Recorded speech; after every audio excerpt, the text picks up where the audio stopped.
ਓਂਕਾਰ ਸਤਿਨਾਮ ਕਰਤਾ ਪੁਰਖ ਨਿਰਭਉ ਨਿਰਵੈਰ ਅਕਾਲ ਮੂਰਤ ਅਜੂਨੀ ਸੈਭੰ ਗੁਰ ਪ੍ਰਸਾਦ ਜਪ ਆਦਿ ਸਚ ਜੁਗਾਦ ਸਚ ਹੈ ਭੀ ਸਚ ਨਾਨਕ ਹੋਸੀ ਭੀ ਸਚ।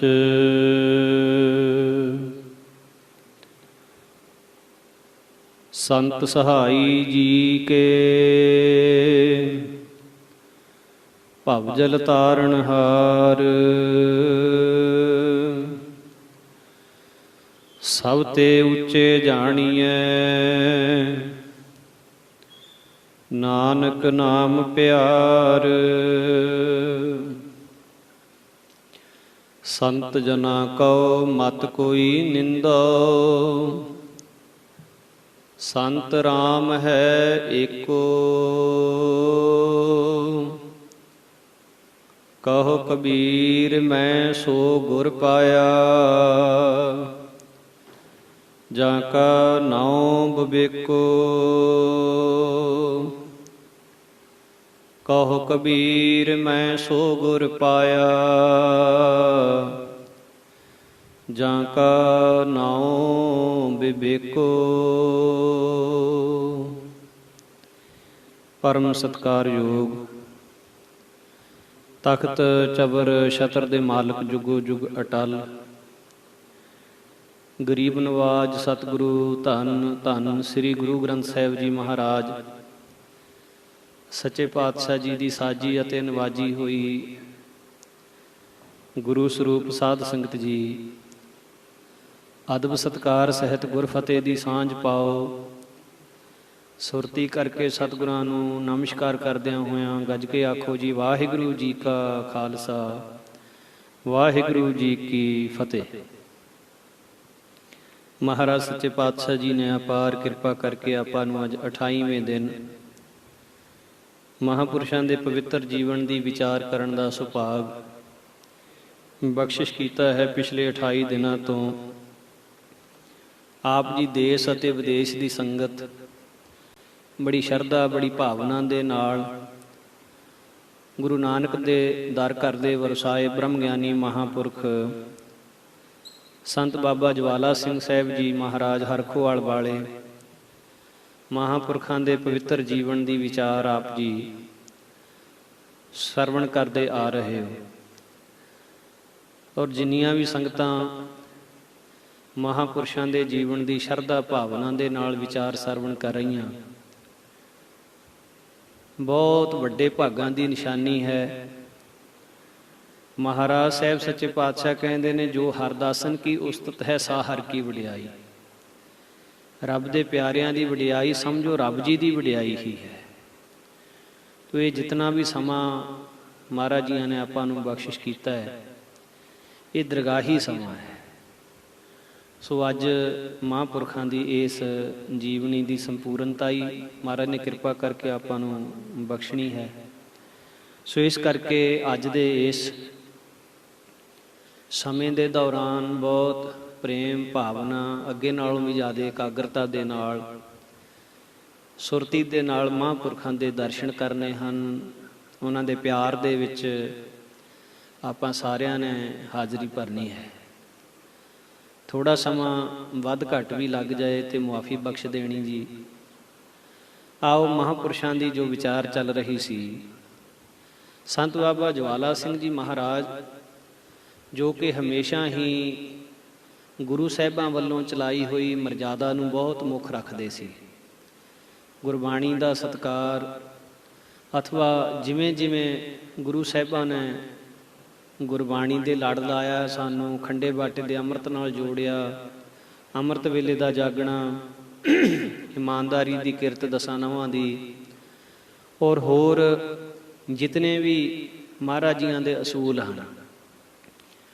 ਮਹਾਂਪੁਰਸ਼ ਹਮੇਸ਼ਾ ਆਪਣੇ ਸੰਗੀ ਸੇਵਕਾਂ ਨੂੰ, ਜਿਤਨੇ ਵੀ ਮਹਾਂਪੁਰਸ਼ਾਂ ਦੇ ਚਰਨਾਂ ਵਿੱਚ ਆਉਂਦੇ, ਉਹਨਾਂ ਸਾਰਿਆਂ ਨੂੰ ਇਹ ਵਚਨ ਬਹੁਤ ਦ੍ਰਿੜ ਕਰਾਉਂਦੇ ਸੀ ਵੀ ਗੁਰੂ ਸਾਹਿਬ ਦੀ ਮਰਜ਼ਾਦਾ ਨੂੰ ਮੁੱਖ ਰੱਖੋ, ਗੁਰੂ ਸਾਹਿਬਾਂ ਦੇ ਵਚਨ ਮੰਨੋ, ਗੁਰਬਾਣੀ ਦਾ ਅਦਬ ਕਰੋ, ਗੁਰਬਾਣੀ ਦਾ ਸਤਿਕਾਰ ਕਰੋ।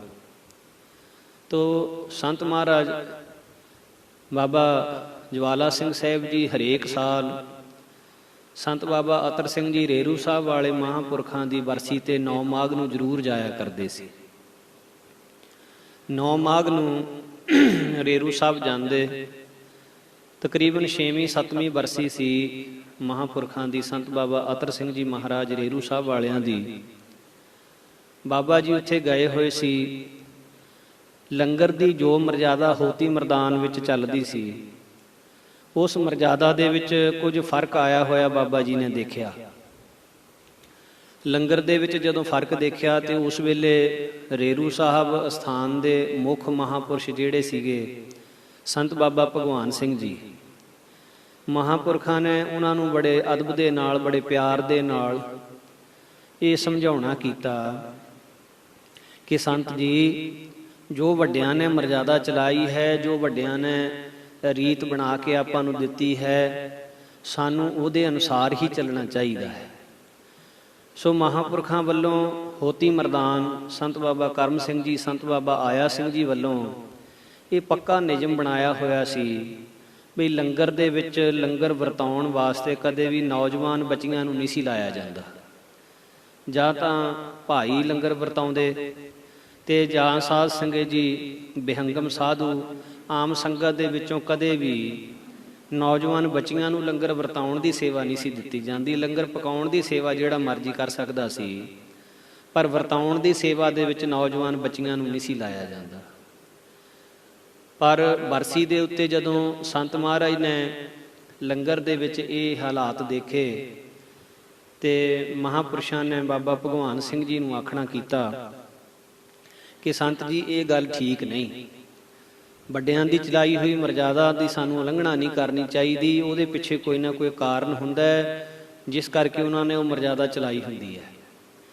ਤੇ ਆਪਾਂ ਨੂੰ ਜੇ ਉਹਨਾਂ ਗੱਲਾਂ ਦੀ ਨਾ ਵੀ ਸਮਝ ਹੋਵੇ, ਜੋ ਅੱਜ ਸਾਧ ਸੰਗਤ ਜੀ ਅੱਜ ਦੇ ਸਮੇਂ 'ਚ ਇਹ ਘਟ ਰਿਹਾ ਹੈ, ਜਿਹੜੀ ਮਰਜ਼ਾਦਾ ਜਾਂ ਜਿਹੜੀਆਂ ਪਰੰਪਰਾਵਾਂ ਦਾ ਸਾਨੂੰ ਨਹੀਂ ਪਤਾ ਜਾਂ ਜਿਹਦੇ ਪਿੱਛੇ ਇਹ ਕਿਉਂ ਚਲਾਈ ਗਈ, ਤੇ ਸਾਧ ਸੰਗਤ ਜੀ ਉਹਦੇ ਬਾਰੇ ਅੱਜ ਆਪਾਂ ਟੀਕਾ ਟਿੱਪਣੀ ਕਰਕੇ ਇੱਕਦਮ ਉਹਨੂੰ ਰੱਦ ਕਰ ਦਿੰਦੇ ਆ ਵੀ ਨਹੀਂ, ਇੱਦਾਂ ਨਹੀਂ ਹੋਣਾ ਚਾਹੀਦਾ, ਇੱਦਾਂ ਨਹੀਂ ਸਾਨੂੰ ਕਰਨੀ ਚਾਹੀਦੀ, ਇਹ ਸਾਡੀ ਮਰਜ਼ਾਦਾ ਨਹੀਂ ਜੀ, ਇਹ ਬਾਹਮਣਵਾਦ ਹੈ। ਇੱਦਾਂ ਦੀਆਂ ਗੱਲਾਂ ਕਰਕੇ ਪੁਰਾਤਨ ਪਰੰਪਰਾਵਾਂ ਤੇ ਪੁਰਾਤਨ ਮਰਜ਼ਾਦਾਵਾਂ ਨੂੰ ਭੰਡਿਆ ਜਾਂਦਾ ਹੈ। ਪਰ ਅਸਲ ਦੇ ਵਿੱਚ ਜੋ ਸਾਡੇ ਬਜ਼ੁਰਗ ਮਹਾਂਪੁਰਸ਼ਾਂ ਵੱਲੋਂ, ਗੁਰਮੁਖਾਂ ਵੱਲੋਂ ਮਰਜ਼ਾਦਾ ਜੋ ਵੀ ਚਲਾਈਆਂ ਗਈਆਂ ਨੇ, ਉਹਨਾਂ ਦੇ ਪਿੱਛੇ ਕੋਈ ਨਾ ਕੋਈ ਕਾਰਨ ਹੈ ਤੇ ਸਮੇਂ ਅਨੁਸਾਰ ਫਿਰ ਪਤਾ ਲੱਗਦਾ। ਤੇ ਉੱਥੇ ਫਿਰ ਸੰਤਾਂ ਨੂੰ ਪਤਾ ਲੱਗਿਆ ਵੀ ਇਹ ਕੇਵਲ ਬਰਸੀ ਤੇ ਨਹੀਂ, ਅੱਗੇ ਪਿੱਛੇ ਵੀ ਲੰਗਰ ਦੇ ਵਿੱਚ ਇੱਥੇ ਇੱਦਾਂ ਹੀ ਹੁੰਦਾ ਹੈ। ਤੇ ਮਹਾਂਪੁਰਸ਼ਾਂ ਨੇ ਬਹੁਤ ਬਾਬਾ ਭਗਵਾਨ ਸਿੰਘ ਜੀ ਨੂੰ ਤਾੜਨਾ ਕੀਤੀ ਵੀ ਸੰਤ ਜੀ ਇੱਦਾਂ ਨਾ ਕਰਿਆ ਕਰੋ, ਲੰਗਰ ਦੀ ਮਰਜ਼ਾਦਾ ਕਾਇਮ ਰੱਖੋ। ਸੋ ਸੰਤ ਮਹਾਰਾਜ ਬਾਬਾ ਜਵਾਲਾ ਸਿੰਘ ਜੀ ਉਮਰ ਵਿੱਚ, ਅਹੁਦੇ ਵਿੱਚ ਭਾਵੇਂ ਸੰਤ ਬਾਬਾ ਭਗਵਾਨ ਸਿੰਘ ਜੀ ਤੋਂ ਵੱਡੇ ਸੀਗੇ, ਪਰ ਹੁਣ ਉਹ ਡੇਰੇ ਦੇ ਮੁਖੀ ਸੀਗੇ। ਤੇ ਸੰਤ ਮਹਾਰਾਜ ਨੇ ਜਦੋਂ ਇਹ ਗੱਲ ਉਹਨਾਂ ਨੂੰ ਕਹੀ, ਉਹਨਾਂ ਨੂੰ ਚੰਗੀ ਨਾ ਲੱਗੀ ਵੀ ਸਾਡੀ ਗੱਲ ਦੇ ਵਿੱਚ ਇਹ ਦਖਲ ਦਿੰਦੇ ਆ ਕੇ। ਉਹਨਾਂ ਨੂੰ ਉਹ ਗੱਲ ਚੰਗੀ ਨਾ ਲੱਗੀ। ਜਦ ਚੰਗੀ ਨਾ ਲੱਗੀ ਤੇ ਉਹਨਾਂ ਨੇ ਉਸ ਵੇਲੇ ਤਾਂ ਕੁਛ ਨਾ ਕਿਹਾ, ਪਰ ਸੰਤ ਜੀ ਦੇ ਉੱਠ ਕੇ ਜਾਣ ਤੋਂ ਬਾਅਦ ਤੇ ਉਸ ਵੇਲੇ ਸੰਤ ਭਗਵਾਨ ਸਿੰਘ ਜੀ ਕਹਿਣ ਲੱਗੇ ਵੀ ਇਹਨਾਂ ਨੂੰ ਸਾਡੇ ਕੰਮ ਦੇ ਵਿੱਚ ਦਖਲ ਨਹੀਂ ਦੇਣਾ ਚਾਹੀਦਾ, ਸਾਡੇ ਕੰਮ ਦੇ ਵਿੱਚ ਦਖਲ ਨਹੀਂ ਦੇਣਾ ਚਾਹੀਦਾ, ਇਹਨਾਂ ਨੂੰ ਕੀ ਪਤਾ ਵੀ ਇੱਥੇ ਕੰਮ ਕਿਵੇਂ ਚਲਾਉਣਾ ਹੈ। ਸੋ ਇਹ ਵਚਨ ਥੋੜੇ ਚਿਰ ਬਾਅਦ ਸੰਤ ਜੀ ਮਹਾਰਾਜ ਹਜੇ ਉੱਥੇ ਹੀ ਸੀ, ਸੇਵਾਦਾਰਾਂ ਨੇ ਆ ਕੇ ਦੱਸ ਦਿੱਤਾ ਵੀ ਮਹਾਂਪੁਰਸ਼ਾਂ ਨੇ ਆਹ ਗੱਲ ਕਹੀ ਤੁਹਾਡੇ ਉੱਠਣ ਤੋਂ ਬਾਅਦ। ਸੰਤ ਜੀ ਮਹਾਰਾਜ ਹੱਸ ਕੇ ਕਹਿੰਦੇ ਵੀ ਸਾਡਾ ਕੋਈ ਬੈਰ ਵਿਰੋਧ ਤਾਂ ਹੈ ਨਹੀਂ ਇਹਨਾਂ ਦੇ ਨਾਲ, ਅਸੀਂ ਤਾਂ ਇਹਨਾਂ ਦੇ ਭਲੇ ਵਾਸਤੇ ਹੀ ਕਹੀ ਸੀ ਇਹ ਗੱਲ ਵੀ ਇੱਦਾਂ ਨਾ ਕਰੋ, ਵੱਡਿਆਂ ਦੀ ਮਰਜ਼ਾਦਾ ਤੋੜੀ ਦੀ ਨਹੀਂ ਹੁੰਦੀ। ਪਰ ਚਲੋ ਜੇ ਸਾਡੇ ਕਹਿਆਂ ਨਹੀਂ ਸਮਝ ਲੱਗੀ ਤਾਂ ਫਿਰ ਮਹਾਰਾਜ ਆਪੇ ਹੀ ਸਮਝਾ ਲੈਣਗੇ, ਜਿਨ੍ਹਾਂ ਦਾ ਡੇਰਾ ਹੈ, ਜਿਨ੍ਹਾਂ ਦਾ ਸਥਾਨ ਹੈ, ਉਹ ਸਮਝਾ ਲੈਣਗੇ ਆਪੇ ਹੀ। ਤੋ ਥੋੜੇ ਚਿਰ ਬਾਅਦ ਹੀ ਉੱਥੇ ਇਹੋ ਜਿਹੀ ਘਟਨਾ ਹੋ ਗਈ ਵੀ ਬਾਬਾ ਜੀ ਦਾ ਜੋ ਗੜਵਈ ਸੇਵਾਦਾਰ ਸੀ ਉਹਦੇ ਹੀ ਜੀਵਨ ਦੇ ਵਿੱਚ ਕੋਈ ਕਮੀ ਆ ਗਈ, ਜੀਵਨ ਦੇ ਵਿੱਚ ਕਮੀ ਆ ਗਈ, ਜੀਵਨ ਵਿਕਾਰੀ ਹੋ ਗਿਆ। ਤੇ ਹੁਣ ਇਸ ਗੱਲ ਦਾ ਸਾਰੇ ਪਾਸੇ ਪਤਾ ਲੱਗ ਗਿਆ। ਪਤਾ ਲੱਗਿਆ ਬਾਬਾ ਜੀ ਦੀ ਬਦਨਾਮੀ ਹੋਣੀ ਸ਼ੁਰੂ ਹੋ ਗਈ। ਸੰਤ ਬਾਬਾ ਭਗਵਾਨ ਸਿੰਘ ਜੀ ਨੇ ਇਸ ਗੱਲ ਦਾ ਬਹੁਤ ਘਾਟਾ ਮੰਨਿਆ, ਬਹੁਤ ਦੁੱਖ ਮਨਾਇਆ। ਬਾਬਾ ਜੀ ਚੁੱਪ ਚੁਪੀਤੇ ਡੇਰਾ ਛੱਡ ਕੇ, ਗੁਰਦੁਆਰਾ ਛੱਡ ਕੇ ਕੁਛ ਦੂਰੀ ਤੇ ਇੱਕ ਕਮਾਦ ਦਾ ਖੇਤ ਸੀ, ਉਹਦੇ ਵਿੱਚ ਜਾ ਕੇ ਬਹਿ ਗਏ ਸ਼ਰਮਿੰਦਗੀ ਦੇ ਮਾਰੇ। 3-4 ਦਿਨ ਉਥੋਂ ਬਾਹਰ ਨਾ ਆਏ। ਕਿਸੇ ਨੂੰ ਨਹੀਂ ਪਤਾ ਵੀ ਬਾਬਾ ਭਗਵਾਨ ਸਿੰਘ ਜੀ ਕਿੱਥੇ ਹਨ। ਸਾਰੇ ਪਾਸੇ ਟੋਲਿਆ ਜਾ ਰਿਹਾ, ਬਾਬਾ ਭਗਵਾਨ ਸਿੰਘ ਜੀ ਬਾਰੇ ਕੁਝ ਨਹੀਂ ਪਤਾ ਲੱਗ ਰਿਹਾ ਵੀ ਉਹ ਕਿੱਥੇ ਚਲੇ ਗਏ। ਹੁਣ ਉਹ ਸ਼ਰਮਿੰਦਗੀ ਦੇ ਮਾਰੇ ਉੱਥੇ ਕਮਾਦ ਵਿੱਚ ਬੈਠੇ, ਲੁਕੇ ਬੈਠੇ ਹਨ। ਤੇ ਇਧਰ ਦਿਵ ਦ੍ਰਿਸ਼ਟੀ ਦੇ ਨਾਲ ਸੰਤ ਮਹਾਰਾਜ ਬਾਬਾ ਜਵਾਲਾ ਸਿੰਘ ਜੀ ਨੇ ਦੇਖਿਆ ਵੀ ਸਾਡੇ ਬਾਬੇ ਤਾਂ ਕਸੂਤੇ ਫਸ ਗਏ, ਬਈ ਚਲੋ ਜਾ ਕੇ ਪਹਿਲਾਂ ਉਹਨਾਂ ਨੂੰ ਛਡਾਈਏ। ਤਾਂ ਸੰਤ ਜੀ ਮਹਾਰਾਜ ਹਰਖੋਵਾਲ ਤੋਂ ਸਿੱਧੇ ਦੁਰਾਹੇ ਪਹੁੰਚੇ, ਉੱਥੋਂ ਰੇਰੂ ਸਾਹਿਬ ਨੂੰ ਚੱਲ ਪਏ। ਹੁਣ ਮਹਾਂਪੁਰਖ ਰੇਰੂ ਸਾਹਿਬ ਗੁਰਦੁਆਰੇ ਨਹੀਂ ਗਏ, ਸਿੱਧੇ ਉਸ ਕਮਾਦ ਵੱਲ ਨੂੰ ਤੁਰ ਪਏ ਜਿੱਥੇ ਸੰਤ ਬੈਠੇ ਸੀ ਅੰਦਰ। ਤੇ ਜਦੋਂ ਗਏ, ਜਾ ਕੇ ਸਿੱਧੇ ਬਾਬਾ ਜੀ ਦੇ ਕੋਲ ਜਦੋਂ ਪਹੁੰਚੇ, ਉਹਨਾਂ ਨੇ ਉੱਠ ਕੇ ਨਮਸਕਾਰ ਕੀਤੀ ਤੇ ਅੱਖਾਂ ਵਿੱਚ ਬਰਾਗ ਦਾ ਜਲ ਸੀ। ਤੇ ਸੰਤ ਮਹਾਰਾਜ ਬਾਬਾ ਜਵਾਲਾ ਸਿੰਘ ਜੀ ਉਹਨਾਂ ਨੂੰ ਕਹਿਣ ਲੱਗੇ, ਸੰਤ ਜੀ, ਕਿਸੇ ਦਾ ਮੁੰਡਾ, ਕਿਸੇ ਦੀ ਕੁੜੀ, ਤੁਹਾਨੂੰ ਕੀ, ਕੋਈ ਮਰੇ ਕੋਈ ਜੀਵੇ, ਸੁਥਰਾ ਘੋਲ ਪਤਾਸਾ ਪੀਵੇ, ਤੁਸੀਂ ਸਾਧ ਹੋ, ਸਾਧ ਬਣ ਕੇ ਰਹੋ, ਦੁਨੀਆ ਦੀ ਪਰਵਾਹ ਨਾ ਕਰੋ। ਇੱਥੇ ਸਾਰੀ ਦੁਨੀਆ ਨੇ ਕਦੇ ਕਿਸੇ ਨੂੰ ਚੰਗਾ ਨਹੀਂ ਕਿਹਾ। ਗੁਰੂ ਨਾਨਕ ਮਹਾਰਾਜ ਵੀ ਸੰਸਾਰ ਤੇ ਆਏ, ਗੁਰੂ ਨਾਨਕ ਮਹਾਰਾਜ ਦੀ ਵੀ ਨਿੰਦਿਆ ਕੀਤੀ ਸੰਸਾਰ ਦੇ ਲੋਕਾਂ ਨੇ। ਤੇ ਤੁਸੀਂ ਇਸ ਗੱਲੋਂ ਬਿਲਕੁਲ ਨਿਸ਼ਚਿੰਤ ਹੋ ਜਾਓ। ਤੇ ਇੱਥੇ ਕਿੰਨੇ ਕੁ ਦਿਨ ਬੈਠੇ ਰਹੋਗੇ? ਇਹ ਤਾਂ ਗੱਲ ਠੀਕ ਨਾ ਹੋਈ। ਸੰਤਾਂ ਵਾਲੀ ਬਿਰਤੀ ਧਾਰਨ ਕਰੋ, ਬਾਬਿਆਂ ਦੀ ਬਿਰਤੀ ਧਾਰਨ ਕਰੋ। ਮਹਾਂਪੁਰਖਾਂ ਨੂੰ ਬੇਪਰਵਾਹ ਰਹਿਣਾ ਚਾਹੀਦਾ। ਬੇਪਰਵਾਹ ਸਦਾ ਰੰਗ ਹਰ ਕੇ ਜਾਂ ਕੋ ਪਾਕ ਸੁਆਮੀ। ਤੇ ਇਸ ਕਰਕੇ ਤੁਸੀਂ ਬਾਹਰ ਚੱਲੋ ਸਾਡੇ ਨਾਲ। ਤੋ ਸੰਤ ਬਾਬਾ ਭਗਵਾਨ ਸਿੰਘ ਜੀ ਨੂੰ ਫਿਰ ਸੰਤ ਜੀ ਮਹਾਰਾਜ ਸਾਧ ਸੰਗਤ ਜੀ ਨਾਲ ਲੈ ਕੇ ਆਏ ਅਸਥਾਨ ਤੇ। ਸਾਰੇ ਇਲਾਕੇ ਵਿੱਚ ਇੱਕਦਮ ਪਤਾ ਲੱਗ ਗਿਆ ਵੀ ਬਾਬਾ ਭਗਵਾਨ ਸਿੰਘ ਜੀ ਤੇ ਬਾਬੇ ਹਰਖਵਾਲਗੇ ਆਏ ਹੋਏ ਆ। ਸੰਗਤਾਂ ਦਾ ਵੱਡਾ ਇਕੱਠ ਹੋਣਾ ਸ਼ੁਰੂ ਹੋ ਗਿਆ। ਤੋ ਉਸ ਵੇਲੇ ਫਿਰ ਸੰਤ ਮਹਾਰਾਜ ਨੇ ਬਾਬਾ ਭਗਵਾਨ ਸਿੰਘ ਜੀ ਨੂੰ ਇਕੱਲੇ ਕਰਕੇ ਕਿਹਾ ਵੀ ਇਹਨਾਂ ਗੱਲਾਂ ਕਰਕੇ ਅਸੀਂ ਤੁਹਾਨੂੰ ਕਹਿੰਦੇ ਸੀ ਵੀ ਲੰਗਰ ਦੇ ਵਿੱਚ ਜੋ ਮਰਜ਼ਾਦਾ ਵੱਡਿਆਂ ਨੇ ਚਲਾਈ ਹੈ ਉਹਦਾ ਕੋਈ ਮਤਲਬ ਹੈ, ਤੇ ਉਹ ਮਰਜ਼ਾਦਾ ਨੂੰ ਕਾਇਮ ਕਰੋ। ਤੇ ਉਸ ਵੇਲੇ ਫਿਰ ਬਾਬਾ ਭਗਵਾਨ ਸਿੰਘ ਜੀ ਨੇ ਪੂਰੀ ਸਖਤੀ ਦੇ ਨਾਲ ਉਸ ਮਰਜ਼ਾਦਾ ਨੂੰ ਜੋ ਲਾਗੂ ਕਰ ਦਿੱਤਾ। ਤੇ ਅੱਗੇ ਤੋਂ ਕਦੇ ਵੀ ਇਸ ਮਰਜ਼ਾਦਾ ਦੇ ਵਿੱਚ ਭੰਗਣਾ ਨਾ ਪਾਉਣ ਦਾ ਬਚਨ ਦਿੱਤਾ। ਸੋ ਇਸ ਤਰ੍ਹਾਂ ਮਹਾਂਪੁਰਖ ਪ੍ਰਾਤਨ ਮਰਜ਼ਾਦਾ ਤੇ ਹਮੇਸ਼ਾ ਪਹਿਰਾ ਦਿੰਦੇ ਸੀ ਤੇ ਦੁਆਉਂਦੇ ਸੀ। ਡੇਰੇ ਸੰਤਗੜ੍ਹ ਤੋਂ ਦੱਖਣ ਦੀ ਦਿਸ਼ਾ ਰਾਮਬਾਗ, ਜੋ ਪਹਿਲਾਂ ਮਹਾਂਪੁਰਸ਼ ਜਿਸ ਮਟੀ ਵਿੱਚ ਆ ਕੇ ਬੈਠੇ ਸੀ ਉਹ ਸਤੀ ਦੀ ਮਟੀ ਸੀ। ਤੇ ਮਹਾਂਪੁਰਖ ਉੱਥੇ ਕਾਫੀ ਸਮਾਂ ਜਾ ਕੇ ਬੈਠਿਆ ਕਰਦੇ ਹਮੇਸ਼ਾ, ਡੇਰਾ ਬਣਨ ਤੋਂ ਬਾਅਦ ਵੀ। ਜਾਂ ਫਿਰ ਜਦੋਂ ਕਿਸੇ ਸੇਵਾਦਾਰ ਨੇ ਵਾਧੂ ਭਜਨ ਸਿਮਰਨ ਪਾਠ ਕਰਨਾ ਹੁੰਦਾ ਤਾਂ ਮਹਾਂਪੁਰਖ ਉਹਨਾਂ ਨੂੰ ਉੱਥੇ ਭੇਜਿਆ ਕਰਦੇ, ਉੱਥੇ ਭੇਜਿਆ ਕਰਦੇ। ਸੋ ਇਸ ਤਰ੍ਹਾਂ ਨਾਲ ਗਰਮੀਆਂ ਦੇ ਵਿੱਚ ਵੀ ਉੱਥੇ ਟਾਹਲੀਆਂ ਦੇ ਦਰਖਤ ਸੀ, ਇਸ ਕਰਕੇ ਬੜੀ ਠੰਡਕ ਦਾ ਅਹਿਸਾਸ ਹੁੰਦਾ ਸੀ। ਤੇ ਜ਼ਿਆਦਾਤਰ ਸੇਵਾਦਾਰ ਜਾਂ ਸੰਤ ਜੀ ਮਹਾਰਾਜ ਉਹਨਾਂ ਟਾਹਲੀਆਂ ਦੀ ਛਾਵੇਂ ਬੈਠਦੇ ਜਾ ਕੇ। ਸੋ ਮਹਾਂਪੁਰਖ ਕਈ ਵਾਰੀ ਆਪਣੇ ਵਿਸ਼ੇਸ਼ ਜਪੀ ਤਪੀ ਸਿੰਘਾਂ ਨੂੰ ਉੱਥੇ ਜਪ ਤਪ ਕਰਨ ਵਾਸਤੇ ਵੀ ਛੱਡਦੇ, ਵੀ ਤੁਸੀਂ ਇੱਥੇ ਇੰਨੇ ਦਿਨ ਰਹਿ ਕੇ ਜਪ ਕਰੋ। ਤੋ ਕਈ ਵਾਰੀ ਉੱਥੇ ਇਦਾਂ ਹੋਣੀ ਵੀ ਜਦੋਂ ਕਿਸੇ ਸਿੰਘ ਨੂੰ ਉੱਥੇ 15 ਕੁ ਦਿਨ ਤਪ ਕਰਦਿਆਂ ਹੋ ਜਾਣੇ ਤਾਂ ਜਿਸ ਦੀ ਉਹ ਮਟੀ ਸੀ ਉਸ ਸਤੀ ਨੇ ਅੱਗ ਦਾ ਬਰੋਲਾ ਬਣ ਕੇ ਸਾਹਮਣੇ ਆ ਜਾਣਾ ਤੇ ਜਪ ਤਪ ਕਰਨ ਵਾਲੇ ਸਿੰਘ ਨੂੰ ਡਰਾਉਣਾ ਸ਼ੁਰੂ ਕਰ ਦੇਣਾ। ਤਾਂ ਉਸ ਵੇਲੇ ਉਸ ਸਿੰਘ ਨੇ ਡਰਦੇ ਹੋਏ ਨੇ ਡੇਰੇ ਨੂੰ ਆ ਜਾਣਾ। ਕਈ ਵਾਰੀ ਕਈ ਸਿੰਘਾਂ ਦੇ ਨਾਲ ਐਸਾ ਵਰਤਾਰਾ ਵਰਤਿਆ ਤੇ ਇੱਕ ਵਾਰੀ ਫੇਰ ਸੰਤ ਜੀ ਮਹਾਰਾਜ ਸਾਰੇ ਸਿੰਘਾਂ ਦੀ ਜਦੋਂ ਇਦਾਂ ਹਾਲਤ ਹੁੰਦੀ ਦੇਖੀ ਤਾਂ ਮਹਾਂਪੁਰਖ ਆਪ ਉੱਥੇ ਆ ਗਏ। ਆਪ ਉੱਥੇ ਕੁਝ ਸਮਾਂ ਰਹਿਣ ਲੱਗ ਪਏ।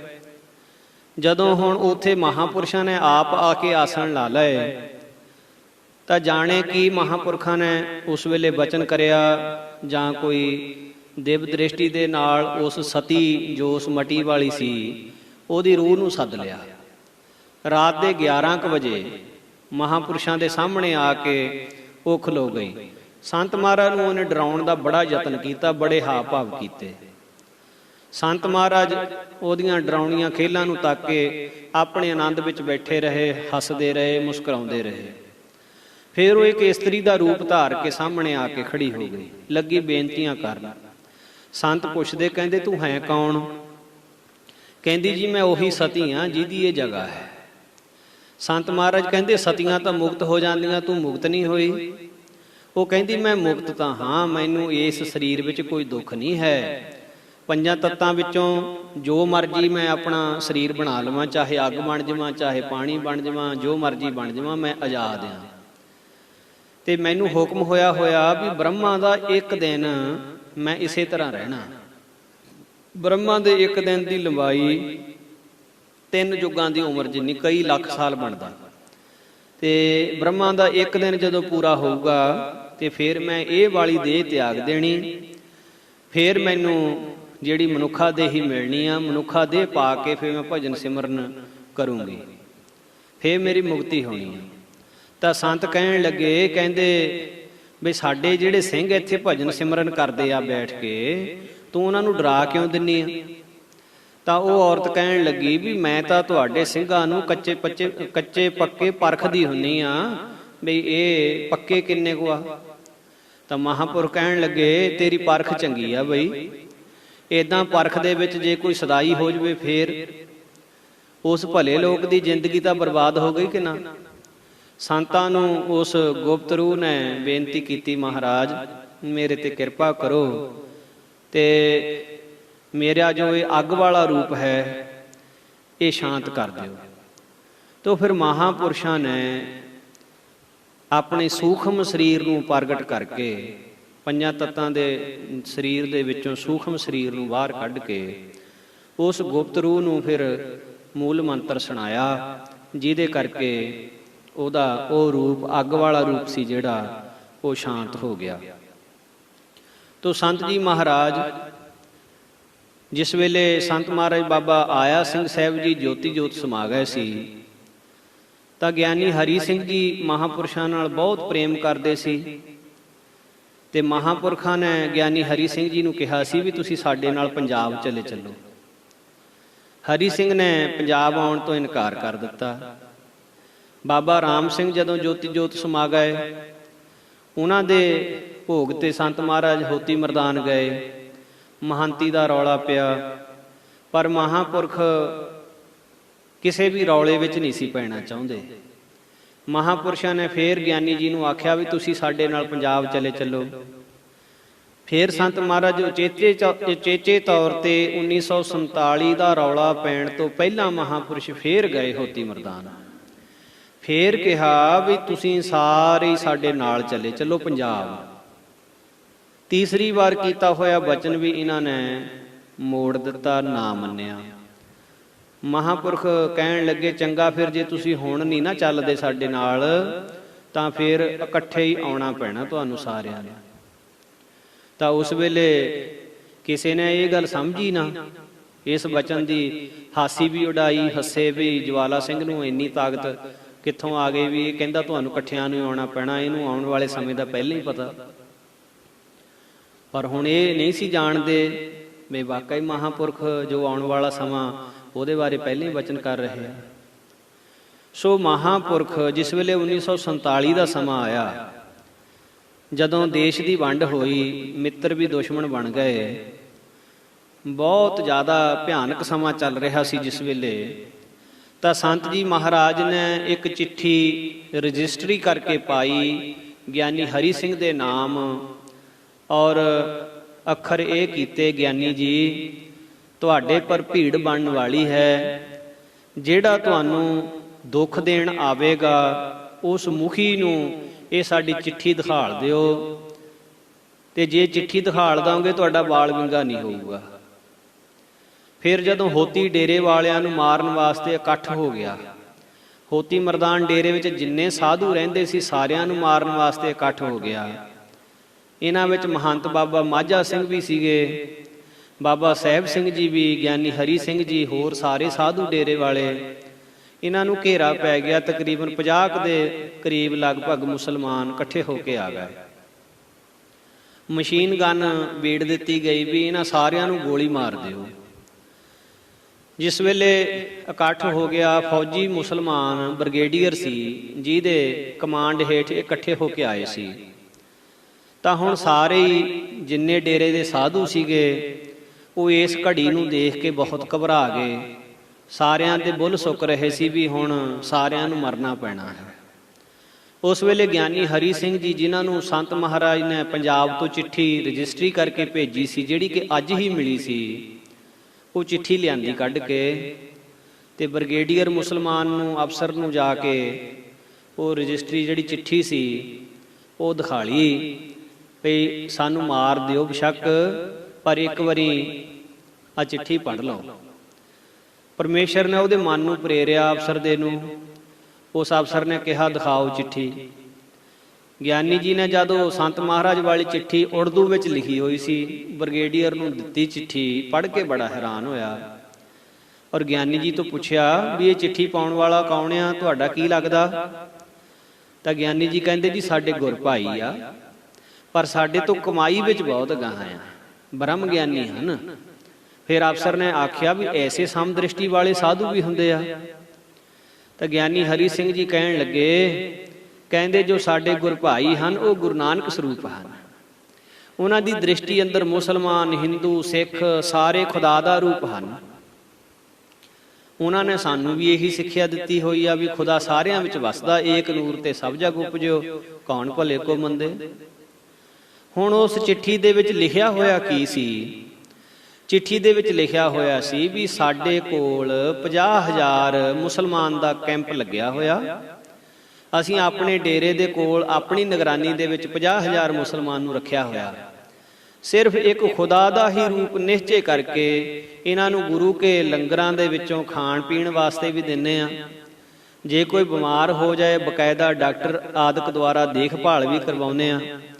ਤੇ ਤੁਸੀਂ ਕਿਸੇ ਪ੍ਰਕਾਰ ਦੀ ਚਿੰਤਾ ਨਹੀਂ ਕਰਨੀ, ਇਹ 50,000 ਮੁਸਲਮਾਨ ਸਾਡੇ ਪਾਸ ਸੇਫ ਹਨ। ਜ਼ਿਲ੍ਹਾ ਹੁਸ਼ਿਆਰਪੁਰ, ਡੇਰਾ ਸੰਤਗੜ੍ਹ, ਕੈਂਪ ਬੀਬੀ ਦੀ ਪੰਡੋਰੀ। ਇਹ ਅੱਖਰ ਲਿਖੇ ਹੋਏ ਸੀ ਉਸ ਚਿੱਠੀ ਦੇ ਵਿੱਚ। ਇਹ ਚਿੱਠੀ ਪੜ੍ਹ ਕੇ ਉਸ ਅਫਸਰ ਦੇ ਮਨ ਤੇ ਬੜਾ ਗਹਿਰਾ ਅਸਰ ਹੋਇਆ ਤੇ ਉਹ ਚਿੱਠੀ ਮੱਥੇ ਨੂੰ ਲਾਈ, ਸਿਜਦਾ ਕੀਤਾ ਔਰ ਕਿਹਾ ਵੀ ਐਸੇ ਮਹਾਂਪੁਰਖ ਜਿਹੜੇ ਸਾਡੇ ਮੁਸਲਮਾਨ ਭਰਾਵਾਂ ਦੀ 50,000 ਦੀ ਉੱਥੇ ਰਾਖੀ ਕਰ ਰਹੇ ਆ ਤੇ ਅਸੀਂ ਤੁਹਾਨੂੰ ਮਾਰਨ ਵਾਸਤੇ ਆ ਗਏ, ਕਿੱਡੀ ਵੱਡੀ ਸਾਡੇ ਲਈ ਗਲਤੀ ਆ ਇਹ। ਉਸ ਬ੍ਰਿਗੇਡੀਅਰ ਮੁਸਲਮਾਨ ਤੇ ਐਸਾ ਅਸਰ ਹੋਇਆ ਵੀ ਉਸ ਦਿਨ ਤੋਂ ਹੋਤੀ ਮਰਦਾਨ ਦੇ ਸਾਰੇ ਸਾਧੂਆਂ ਦੀ ਉਹਨੇ ਰਾਖੀ ਕੀਤੀ ਉੱਥੇ ਖੜਾ ਹੋ ਕੇ। ਔਰ ਉਸ ਅਫਸਰ ਨੇ ਸਾਰਾ ਬੰਦੋਬਸਤ ਕੀਤਾ, ਸਾਰੇ ਮਹਾਂਪੁਰਸ਼ਾਂ ਨੂੰ ਹਵਾਈ ਜਹਾਜ਼ ਦੁਆਰਾ ਦਿੱਲੀ ਪਹੁੰਚਾਇਆ। ਭਾਰਤ ਦੇਸ਼ ਆਉਣ ਦੇ ਇੰਤਜ਼ਾਮ ਵੀ ਫਿਰ ਉਹਨੇ ਆਪ ਕੀਤੇ। ਸੋ ਇਸ ਤਰ੍ਹਾਂ ਦੇ ਨਾਲ ਸੰਤ ਜੀ ਮਹਾਰਾਜ ਦੀ ਇਤਨੀ ਵੱਡੀ ਕਮਾਈ ਸੀ, ਜਿਸ ਦੇ ਸਦਕਾ ਦੂਜੇ ਧਰਮਾਂ ਦੇ ਲੋਕਾਂ ਦੇ ਉੱਤੇ ਵੀ ਮਹਾਂਪੁਰਸ਼ਾਂ ਦੇ ਬਚਨਾਂ ਦਾ ਅਸਰ ਪੈ ਜਾਂਦਾ ਸੀ। ਸੋ ਇਸ ਤਰ੍ਹਾਂ ਦੇ ਨਾਲ ਸੰਤ ਜੀ ਮਹਾਰਾਜ, ਸੰਤ ਬਾਬਾ ਜਵਾਲਾ ਸਿੰਘ ਸਾਹਿਬ ਜੀ, ਜਿਨ੍ਹਾਂ ਦਾ ਮਹਾਨ ਪਵਿੱਤਰ ਜੀਵਨ ਸੰਗਤਾਂ ਨੂੰ ਗੁਰੂ ਚਰਨਾਂ ਦੇ ਨਾਲ ਜੋੜਦਿਆਂ ਹੋਇਆਂ ਬਤੀਤ ਹੋਇਆ। ਇੱਕ ਵਾਰੀ ਸਾਰੇ ਸਾਧੂਆਂ ਦਾ ਇਕੱਠ ਹੋਇਆ, ਵਿਚਾਰਾਂ ਚੱਲ ਰਹੀਆਂ ਹਨ ਕਿ ਸਾਡੇ ਦੇਸ਼ ਦੇ ਉੱਤੇ ਇੱਦਾਂ ਲੱਗਦਾ ਵੀ ਬੜੀ ਵੱਡੀ ਭੀੜ ਬਣਨ ਵਾਲੀ ਹੈ। ਗੁਆਂਢੀ ਮੁਲਕਾਂ ਨੇ ਅੱਤ ਚੱਕੀ ਹੋਈ ਹੈ, ਪਰਮਾਣੂ ਬੰਬ ਵਗੈਰਾ ਬਣਾ ਲਏ ਚੀਨ ਵਰਗੇ ਮੁਲਕਾਂ ਨੇ, ਤੇ ਜੇ ਉਹ ਬੰਬ ਸਾਡੇ ਦੇਸ਼ ਤੇ ਚੱਲਦੇ ਹਨ ਤਾਂ ਸਾਰੇ ਦਾ ਸਾਰਾ ਦੇਸ਼ ਮਲੀਆ ਮੇਟ ਹੋ ਜਾਏਗਾ, ਖਤਮ ਹੋ ਜਾਏਗਾ। ਤੋ ਇਸ ਤਰ੍ਹਾਂ ਦੇ ਨਾਲ ਵਿਚਾਰਾਂ ਹੋ ਰਹੀਆਂ ਹਨ। ਤਾਂ ਉਸ ਵੇਲੇ ਸੰਤ ਜੀ ਮਹਾਰਾਜ ਨੇ ਬਚਨ ਕੀਤਾ ਕਿ ਬਿਪਤਾ ਦਾ ਸਮਾਂ ਟਲ ਤਾਂ ਸਕਦਾ ਹੈ ਵੀ ਜੇ ਕੋਈ ਸਾਧੂ ਸੰਤ ਮਹਾਤਮਾ ਆਪਣੀ ਕੁਰਬਾਨੀ ਦੇਵੇ, ਜੇ ਕੋਈ ਮਹਾਂਪੁਰਸ਼ ਕੁਰਬਾਨੀ ਦੇਵੇ ਤਾਂ ਉਹਦੀ ਕਮਾਈ ਦਾ ਸਦਕਾ ਸਾਰਾ ਦੇਸ਼ ਬਚ ਸਕਦਾ ਹੈ। ਤਾਂ ਉਸ ਵੇਲੇ ਸਾਰੇ ਸਾਧੂਆਂ ਨੇ ਇੱਕ ਮਤ ਹੋ ਕੇ ਕਿਹਾ ਵੀ ਮਹਾਂਪੁਰਸ਼ੋ, ਤੁਹਾਡੇ ਜਿੰਨੀ ਕਮਾਈ ਇਸ ਵੇਲੇ ਕਿਸੇ ਦੀ ਨਹੀਂ ਹੈ। ਤੁਹਾਡੇ ਵਰਗਾ ਸਾਧੂ ਕੌਣ ਹੋਊ ਜੋ ਦੁਨੀਆ ਦਾ ਭਾਰ ਚੱਕ ਸਕੇ। ਉਸ ਵੇਲੇ ਸੰਤ ਜੀ ਮਹਾਰਾਜ ਕਹਿੰਦੇ, ਚੰਗਾ ਬਈ, ਜੇ ਤੁਹਾਡੇ ਸਾਰਿਆਂ ਦੀ ਇਹੀ ਸਲਾਹ ਹੈ, ਤੁਸੀਂ ਸਾਡੇ ਜਿਵੇਂ ਇਹ ਸੇਵਾ ਲਾਉਂਦੇ ਹੋ ਤਾਂ ਮਹਾਰਾਜ ਕਿਰਪਾ ਕਰਨਗੇ, ਜਿਵੇਂ ਉਹਨਾਂ ਨੇ ਸੇਵਾ ਲੈਣੀ ਹੋਈ ਤਾਂ ਅਸੀਂ ਹਾਜ਼ਰ ਹਾਂ। ਉਸ ਦਿਨ ਤੋਂ ਬਾਅਦ ਸੰਤ ਬਾਬਾ ਜਵਾਲਾ ਸਿੰਘ ਜੀ ਮਹਾਰਾਜ ਦਾ ਸਰੀਰ ਢਿੱਲਾ ਰਹਿਣ ਲੱਗ ਪਿਆ। ਬੇਸ਼ੱਕ ਮਹਾਂਪੁਰਸ਼ਾਂ ਦਾ ਸੰਸਾਰ ਤੇ ਆਉਣਾ ਜਾਣਾ ਸੁਤੰਤਰ ਹੁੰਦਾ ਹੈ, ਉਹਨਾਂ ਦੇ ਆਉਣ ਜਾਂ ਸੰਸਾਰ ਨੂੰ ਛੱਡ ਕੇ ਜਾਣ ਵਿੱਚ ਕਿਸੇ ਦੀ ਮਰਜ਼ੀ ਨਹੀਂ ਚੱਲਦੀ, ਮਹਾਂਪੁਰਸ਼ਾਂ ਦੀ ਮਰਜ਼ੀ ਚੱਲਦੀ ਹੈ। ਜੇਲ੍ਹ ਦੇ ਕਰਮਚਾਰੀ ਰਹਿੰਦੇ ਜੇਲ੍ਹ ਵਿੱਚ ਹੀ ਹਨ, ਪਰ ਕੈਦੀ ਨਹੀਂ ਹੁੰਦੇ, ਆਪਣੀ ਮਰਜ਼ੀ ਨਾਲ ਬਾਹਰ ਆ ਸਕਦੇ ਹਨ, ਮਰਜ਼ੀ ਨਾਲ ਅੰਦਰ ਜਾ ਸਕਦੇ ਹਨ। ਮਹਾਂਪੁਰਸ਼ ਪ੍ਰਮਾਤਮਾ ਵੱਲੋਂ ਦੁਨੀਆ ਦੇ ਭਲੇ ਵਾਸਤੇ ਭੇਜੇ ਜਾਂਦੇ ਹਨ ਔਰ ਸੰਤਾਂ ਮਹਾਂਪੁਰਸ਼ਾਂ ਵੱਲੋਂ ਪਰਮੇਸ਼ਰ ਵੱਲੋਂ ਜੋ ਸੇਵਾ ਸੰਤਾਂ ਮਹਾਂਪੁਰਸ਼ਾਂ ਨੂੰ ਲਾਈ ਹੁੰਦੀ ਹੈ, ਉਹ ਸੇਵਾ ਕਰਕੇ ਮਹਾਂਪੁਰਸ਼ ਚਲੇ ਜਾਂਦੇ ਹਨ। ਸਾਰੇ ਹੁਣ ਮਹਾਂਪੁਰਸ਼ ਗੁਰਦੁਆਰਾ ਕੂਹਣੀ ਸਾਹਿਬ ਮਨੀ ਮਾਜਰੇ ਚੰਡੀਗੜ੍ਹ ਦੇ ਨੇੜੇ ਬੈਠੇ ਸੀ। ਡਮੇਲੀ ਨਗਰ ਸੰਤ ਬਾਬਾ ਦਲੀਪ ਸਿੰਘ ਜੀ ਵੈਦਰਾਜ, ਉਹਨਾਂ ਦੇ ਤਪ ਸਥਾਨ ਤੇ ਉਸ ਵੇਲੇ ਮਸਤ ਬਾਬਾ ਗਿਆਨ ਚੰਦ ਜੀ ਮਹਾਂਪੁਰਸ਼ ਰਹਿੰਦੇ ਸੀ। ਸੰਤ ਮਹਾਰਾਜ ਕੂਹਣੀ ਸਾਹਿਬ ਤੋਂ ਸਿੱਧੇ ਡਮੇਲੀ ਨੂੰ ਆ ਗਏ। ਉਹਨਾਂ ਦੇ ਕੋਲੋਂ ਸੰਤਗੜ੍ਹ ਡੇਰੇ ਜਾਣ ਦੀ ਆਗਿਆ ਮੰਗੀ ਹਰਖਵਾਲ ਨੂੰ। ਸੰਤ ਬਾਬਾ ਜਗਜੀਤ ਸਿੰਘ ਜੀ ਉਹ ਵੀ ਉਸ ਵੇਲੇ ਦਰਸ਼ਨ ਕਰਨ ਵਾਸਤੇ ਉੱਥੇ ਗਏ ਹੋਏ ਸੀ। ਜਦੋਂ ਆਗਿਆ ਮੰਗੀ ਤੇ ਮਸਤਾਂ ਨੇ ਕਿਹਾ ਵੀ ਤੁਹਾਨੂੰ ਹੁਣ ਸੰਤਗੜ੍ਹ ਡੇਰੇ ਜਾਣ ਦੀ ਆਗਿਆ ਨਹੀਂ ਹੈ, ਤੁਹਾਨੂੰ ਹੁਣ ਇੱਥੇ ਹੀ ਰਹਿਣਾ ਪੈਣਾ। ਮਹਾਂਪੁਰਖਾਂ ਨੇ ਸਤ ਬਚਨ ਕਹਿ ਦਿੱਤਾ, ਜਿਵੇਂ ਤੁਹਾਡੀ ਮੌਜ ਹੈ, ਜਿਵੇਂ ਤੁਹਾਡਾ ਹੁਕਮ ਹੈ, ਇਸੇ ਤਰ੍ਹਾਂ ਹੋਵੇਗੀ। 35 ਦਿਨ ਫਿਰ ਮਹਾਂਪੁਰਸ਼ ਇੱਥੇ ਰਹੇ। ਮਹਾਂਪੁਰਸ਼ਾਂ ਦਾ ਸਰੀਰ ਰੋਜ਼ ਦੀ ਰੋਜ਼ ਕਮਜ਼ੋਰ ਹੋਈ ਜਾ ਰਿਹਾ ਸੀ। ਹੁਣ ਇਹ ਅੰਦਰਲੀ ਖੇਡ ਨੂੰ ਉਹੀ ਜਾਣਦੇ ਸੀ। ਗਊ ਦੇ ਘਿਓ ਦੀ ਮਾਲਿਸ਼ 24 ਘੰਟੇ ਮਹਾਂਪੁਰਸ਼ਾਂ ਦੇ ਸਰੀਰ ਨੂੰ ਹੁੰਦੀ ਰਹਿੰਦੀ ਸੀ। ਕਈ ਕਿਲੋ ਦੇਸੀ ਘਿਓ ਸਰੀਰ ਦੇ ਵਿੱਚ ਜਜ਼ਬ ਹੋ ਜਾਂਦਾ ਸੀ 24 ਘੰਟਿਆਂ ਵਿੱਚ, ਹਰ ਵੇਲੇ ਮਾਲਿਸ਼ ਹੁੰਦੀ ਰਹਿਣੀ। ਮਹਾਂਪੁਰਸ਼ਾਂ ਨੂੰ ਬੋਲਣ ਦੇ ਵਿੱਚ ਵੀ ਕੁਝ ਦਿੱਕਤ ਆਉਣ ਲੱਗ ਪਈ।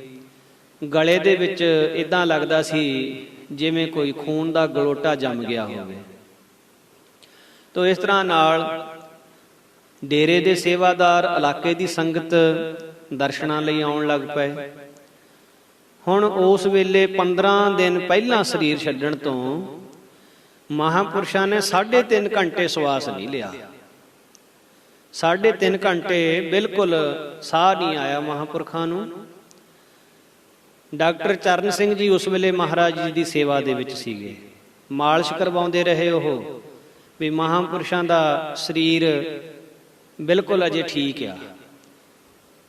ਹੁਣ ਉਸ ਵੇਲੇ 3.5 ਘੰਟੇ ਤੋਂ ਬਾਅਦ ਮਹਾਂਪੁਰਸ਼ਾਂ ਦੇ ਦੁਆਰਾ ਸਵਾਸ ਚੱਲੇ। ਬਹੁਤ ਸੰਗਤਾਂ ਦਰਸ਼ਨ ਕਰਨ ਵਾਸਤੇ ਆ ਰਹੀਆਂ ਸੀ, ਇੱਥੋਂ ਤੱਕ ਕਿ ਇਲਾਕੇ ਦੇ ਜਿੰਨੇ ਸਕੂਲ ਸੀਗੇ, ਸਕੂਲਾਂ ਦੇ ਵਿੱਚ ਵੀ ਛੁੱਟੀ ਕਰ ਦਿੱਤੀ ਗਈ। ਪ੍ਰਿੰਸੀਪਲ, ਟੀਚਰ ਲੋਕ, ਵਿਦਿਆਰਥੀ ਲੋਕ ਸਾਰੇ ਹੀ ਸੰਤਾਂ ਦੇ ਦਰਸ਼ਨ ਕਰਨ ਆਉਣ ਲੱਗ ਪਏ, ਕਿਉਂਕਿ ਇਹ ਗੱਲ ਸਾਰੇ ਪਾਸੇ ਫੈਲ ਗਈ ਵੀ ਸੰਤ ਬਾਬਾ ਜਵਾਲਾ ਸਿੰਘ ਜੀ ਮਹਾਰਾਜ ਨੇ ਥੋੜੇ ਦਿਨਾਂ ਦੇ ਵਿੱਚ ਸਰੀਰ ਛੱਡ ਦੇਣਾ ਹੈ। ਹੁਣ ਉਹ ਖੇਡ ਸਾਰਿਆਂ ਨੂੰ ਪਤਾ ਸੀ ਬਈ ਮਹਾਂਪੁਰਖਾਂ ਨੇ ਪੂਰੇ ਦੇਸ਼ ਦਾ ਦੁੱਖ ਆਪਣੇ ਸਿਰ ਚੱਕ ਲਿਆ ਹੈ। ਤੇ ਹੁਣ ਉਹ ਜੋ ਗਲੇ ਦੇ ਵਿੱਚ ਕੋਈ ਪ੍ਰੋਬਲਮ ਸੀ, ਤਕਲੀਫ ਸੀ, ਲਹੂ ਦਾ ਗਲੋਟਾ ਜੰਮਿਆ ਹੋਇਆ ਸੀ। ਇੱਕ ਦਿਨ ਮਹਾਂਪੁਰਖ ਬੜੀ ਜ਼ੋਰ ਨਾਲ ਖੰਘ ਰਹੇ ਸੀ ਕਿ ਉਹ ਲਹੂ ਜੰਮਿਆ ਹੋਇਆ ਬਾਹਰ ਨਿਕਲ ਕੇ ਡਿੱਗਿਆ।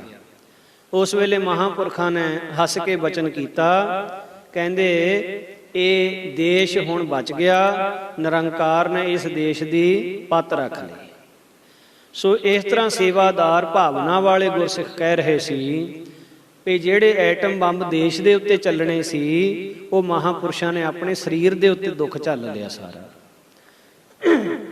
ਹੁਣ ਜਿਸ ਵੇਲੇ ਆਲੇ ਦੁਆਲੇ ਦੇ ਨਗਰਾਂ ਦੇ ਇਲਾਕੇ ਦੇ ਸਕੂਲਾਂ ਦੇ ਵਿੱਚੋਂ ਵੀ ਛੁੱਟੀਆਂ ਹੋ ਕੇ ਵਿਦਿਆਰਥੀ ਤੇ ਹੋਰ ਸੰਗਤਾਂ ਜਿੰਨੇ ਰਾਹ ਡਮੇਲੀ ਨੂੰ ਆਉਂਦੇ ਸਾਰੇ ਰਾਹ ਭਰੇ ਹੀ ਆਉਂਦੇ ਸੰਗਤਾਂ ਦੇ, ਤੇ ਸੰਤ ਜੀ ਮਹਾਰਾਜ ਦੇਖ ਕੇ ਇੱਕ ਦਿਨ ਕਹਿਣ ਲੱਗੇ, ਕਹਿੰਦੇ ਵੀ ਇਹ ਗੱਲ ਕੀ ਆ ਵੀ ਇੰਨੀ ਸੰਗਤ ਕਿਉਂ ਆਉਣ ਲੱਗ ਪਈ, ਇੰਨੀ ਭੀੜ। ਤੇ ਉਸ ਵੇਲੇ ਜਿਹੜਾ ਸੇਵਾਦਾਰ ਉਹ ਕਹਿਣ ਲੱਗੇ, ਕਹਿੰਦੇ ਮਹਾਰਾਜ ਜੀ ਆਪ ਜੀ ਜਾਣੀ ਜਾਣ। ਕਹਿੰਦੇ ਨਹੀਂ ਬਈ ਸੱਚ ਸੱਚ ਦੱਸ ਗੱਲ ਕੀ ਆ। ਕਹਿੰਦੇ ਮਹਾਰਾਜ ਇਹ ਸਾਰੇ ਪਾਸੇ ਖਬਰ ਫੈਲ ਗਈ ਆ ਵੀ ਸੰਤ ਹਰਖ ਵਾਲੀਏ ਸਰੀਰ ਤਿਆਗਣ ਲੱਗੇ ਆ, ਆਪਣਾ ਚੋਲਾ ਛੱਡਣ ਲੱਗੇ ਆ। ਸੰਤ ਮਹਾਰਾਜ ਹੱਸ ਕੇ ਕਹਿਣ ਲੱਗੇ, ਕਹਿੰਦੇ ਦੁਨੀਆ ਵੀ ਦੂਜਾ ਰੱਬ ਆ, ਇਹਨਾਂ ਨੂੰ ਕਿੱਦਾਂ ਪਤਾ ਲੱਗ ਗਿਆ। ਫਿਰ ਖਾਮੋਸ਼ ਹੋ ਗਏ, ਖਾਮੋਸ਼ ਹੋ ਗਏ। ਬੜੀਆਂ ਬੜੀਆਂ ਸੰਪਰਦਾਵਾਂ ਦੇ ਮੁਖੀ ਮਹਾਂਪੁਰਖ, ਦਮਦਮੀ ਟਕਸਾਲ ਦੇ 12ਵੇਂ ਮੁਖੀ ਸੰਤ ਗਿਆਨੀ ਗੁਰਬਚਨ ਸਿੰਘ ਜੀ ਖਾਲਸਾ ਭਿੰਡਰਾਂ ਵਾਲੇ ਮਹਾਂਪੁਰਖ ਆਪਣਾ ਸਾਰਾ ਜਥਾ ਲੈ ਕੇ ਸਿੰਘਾਂ ਨੂੰ ਦਰਸ਼ਨ ਕਰਾਉਣ ਵਾਸਤੇ ਲਿਆਏ ਵੀ ਐਸੇ ਮਹਾਂਪੁਰਖਾਂ ਦੇ ਫੇਰ ਦਰਸ਼ਨ ਨਹੀਂ ਹੋਣੇ। ਦਰਸ਼ਨ ਕਰਾਉਣ ਲਿਆਏ ਸਾਰੇ ਸਿੰਘ, ਤਕਰੀਬਨ 150-200 ਦੇ ਕਰੀਬ ਮਹਾਂਪੁਰਸ਼ਾਂ ਨਾਲ ਵਿਦਿਆਰਥੀ ਰਹਿੰਦਾ ਹੁੰਦਾ ਸੀ। ਉਹਨਾਂ ਸੇਵਾਦਾਰਾਂ ਨੂੰ ਨਾਲ ਸਾਰੇ ਸਿੰਘਾਂ ਨੂੰ ਲੈ ਕੇ ਆਏ, ਦਰਸ਼ਨ ਕੀਤੇ। ਸੇਵਾਦਾਰਾਂ ਨੇ ਨਮਸਕਾਰ ਕੀਤੀਆਂ ਤੇ ਸੰਤ ਜੀ ਮਹਾਰਾਜ ਦੇ ਕੋਲੋਂ ਖੁਸ਼ੀਆਂ ਲੈ ਕੇ ਜਦੋਂ ਤੁਰਨ ਲੱਗੇ ਤਾਂ ਸੰਤ ਗੁਰਬਚਨ ਸਿੰਘ ਜੀ ਨੇ ਮਹਾਂਪੁਰਸ਼ਾਂ ਦੇ ਅੱਗੇ ਬਹੁਤ ਅਦਬ ਤੇ ਨਿਮਰਤਾ ਨਾਲ ਬੇਨਤੀ ਕੀਤੀ ਕਿ ਮਹਾਰਾਜ ਜੀ ਆਪ ਜੀ ਨੇ ਸਾਰੀ ਜ਼ਿੰਦਗੀ ਗੁਰ ਸ਼ਬਦ ਦੀ ਰੱਜ ਕੇ ਕਮਾਈ ਕੀਤੀ, ਗੁਰਸਿੱਖੀ ਨੂੰ ਰੱਜ ਕੇ ਕਮਾਇਆ ਹੈ। ਆਪ ਜੀ ਦਾ ਹੁਣ ਅੰਤਮ ਸਮਾਂ ਨੇੜੇ ਪ੍ਰਤੀਤ ਹੋ ਰਿਹਾ ਤੇ ਕਿਰਪਾ ਕਰੋ ਦਾਸ ਆਪ ਜੀ ਦੇ ਚਰਨਾਂ ਵਿੱਚ ਖੜਾ ਗਲ ਵਿੱਚ ਪੱਲਾ ਪਾ ਕੇ ਬੇਨਤੀ ਕਰ ਰਿਹਾ ਵੀ ਕੋਈ ਐਸਾ ਉਪਦੇਸ਼, ਕੋਈ ਐਸਾ ਵਚਨ ਦਾਸ ਦੀ ਝੋਲੀ ਪਾ ਦਿਓ ਜਿਹਦੇ ਕਰਕੇ ਸਾਡਾ ਭਲਾ ਹੋ ਜਾਏ।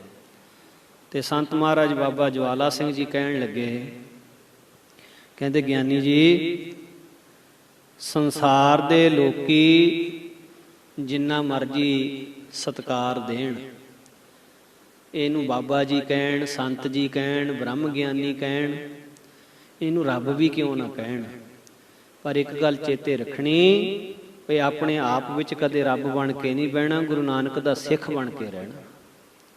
ਜਿਹੜਾ ਆਪਣੇ ਆਪ ਵਿੱਚ ਕੁਝ ਬਣ ਜਾਂਦਾ ਹੈ ਉਹ ਗੁਰੂ ਨਾਨਕ ਦਾ ਨਹੀਂ ਬਣ ਸਕਦਾ। ਜੇ ਗੁਰੂ ਨਾਨਕ ਦੇ ਬਣਨਾ ਹੈ ਤਾਂ ਫਿਰ ਆਪਣੇ ਆਪ ਦੇ ਵਿੱਚ ਨਹੀਂ ਕੁਝ ਵੀ ਬਣਨਾ, ਗੁਰੂ ਨਾਨਕ ਦੇ ਬਣ ਕੇ ਰਹਿਣਾ ਹੈ। ਸੋ ਇਸ ਤਰ੍ਹਾਂ ਦੇ ਨਾਲ ਹੋਰ ਵੀ ਸੰਪਰਦਾਵਾਂ ਦੇ ਮੁਖੀ ਬਾਬੇ ਬਿਧੀ ਚੰਦ ਜੀ ਦੀ ਸੰਪਰਦਾਏ ਦੇ ਨਿਹੰਗ ਸਿੰਘ ਮਹਾਂਪੁਰਖ ਤੇ ਹੋਰ ਸਾਰੇ ਸਾਧੂ ਸੰਪਰਦਾਵਾਂ ਦੇ ਮਹਾਂਪੁਰਖ ਆ ਰਹੇ ਸੀ ਦਰਸ਼ਨ ਕਰਨ ਵਾਸਤੇ। ਹੁਣ ਸੰਤ ਜੀ ਮਹਾਰਾਜ ਨੇ ਇੱਕ ਖੇਡ ਰਚਾਈ।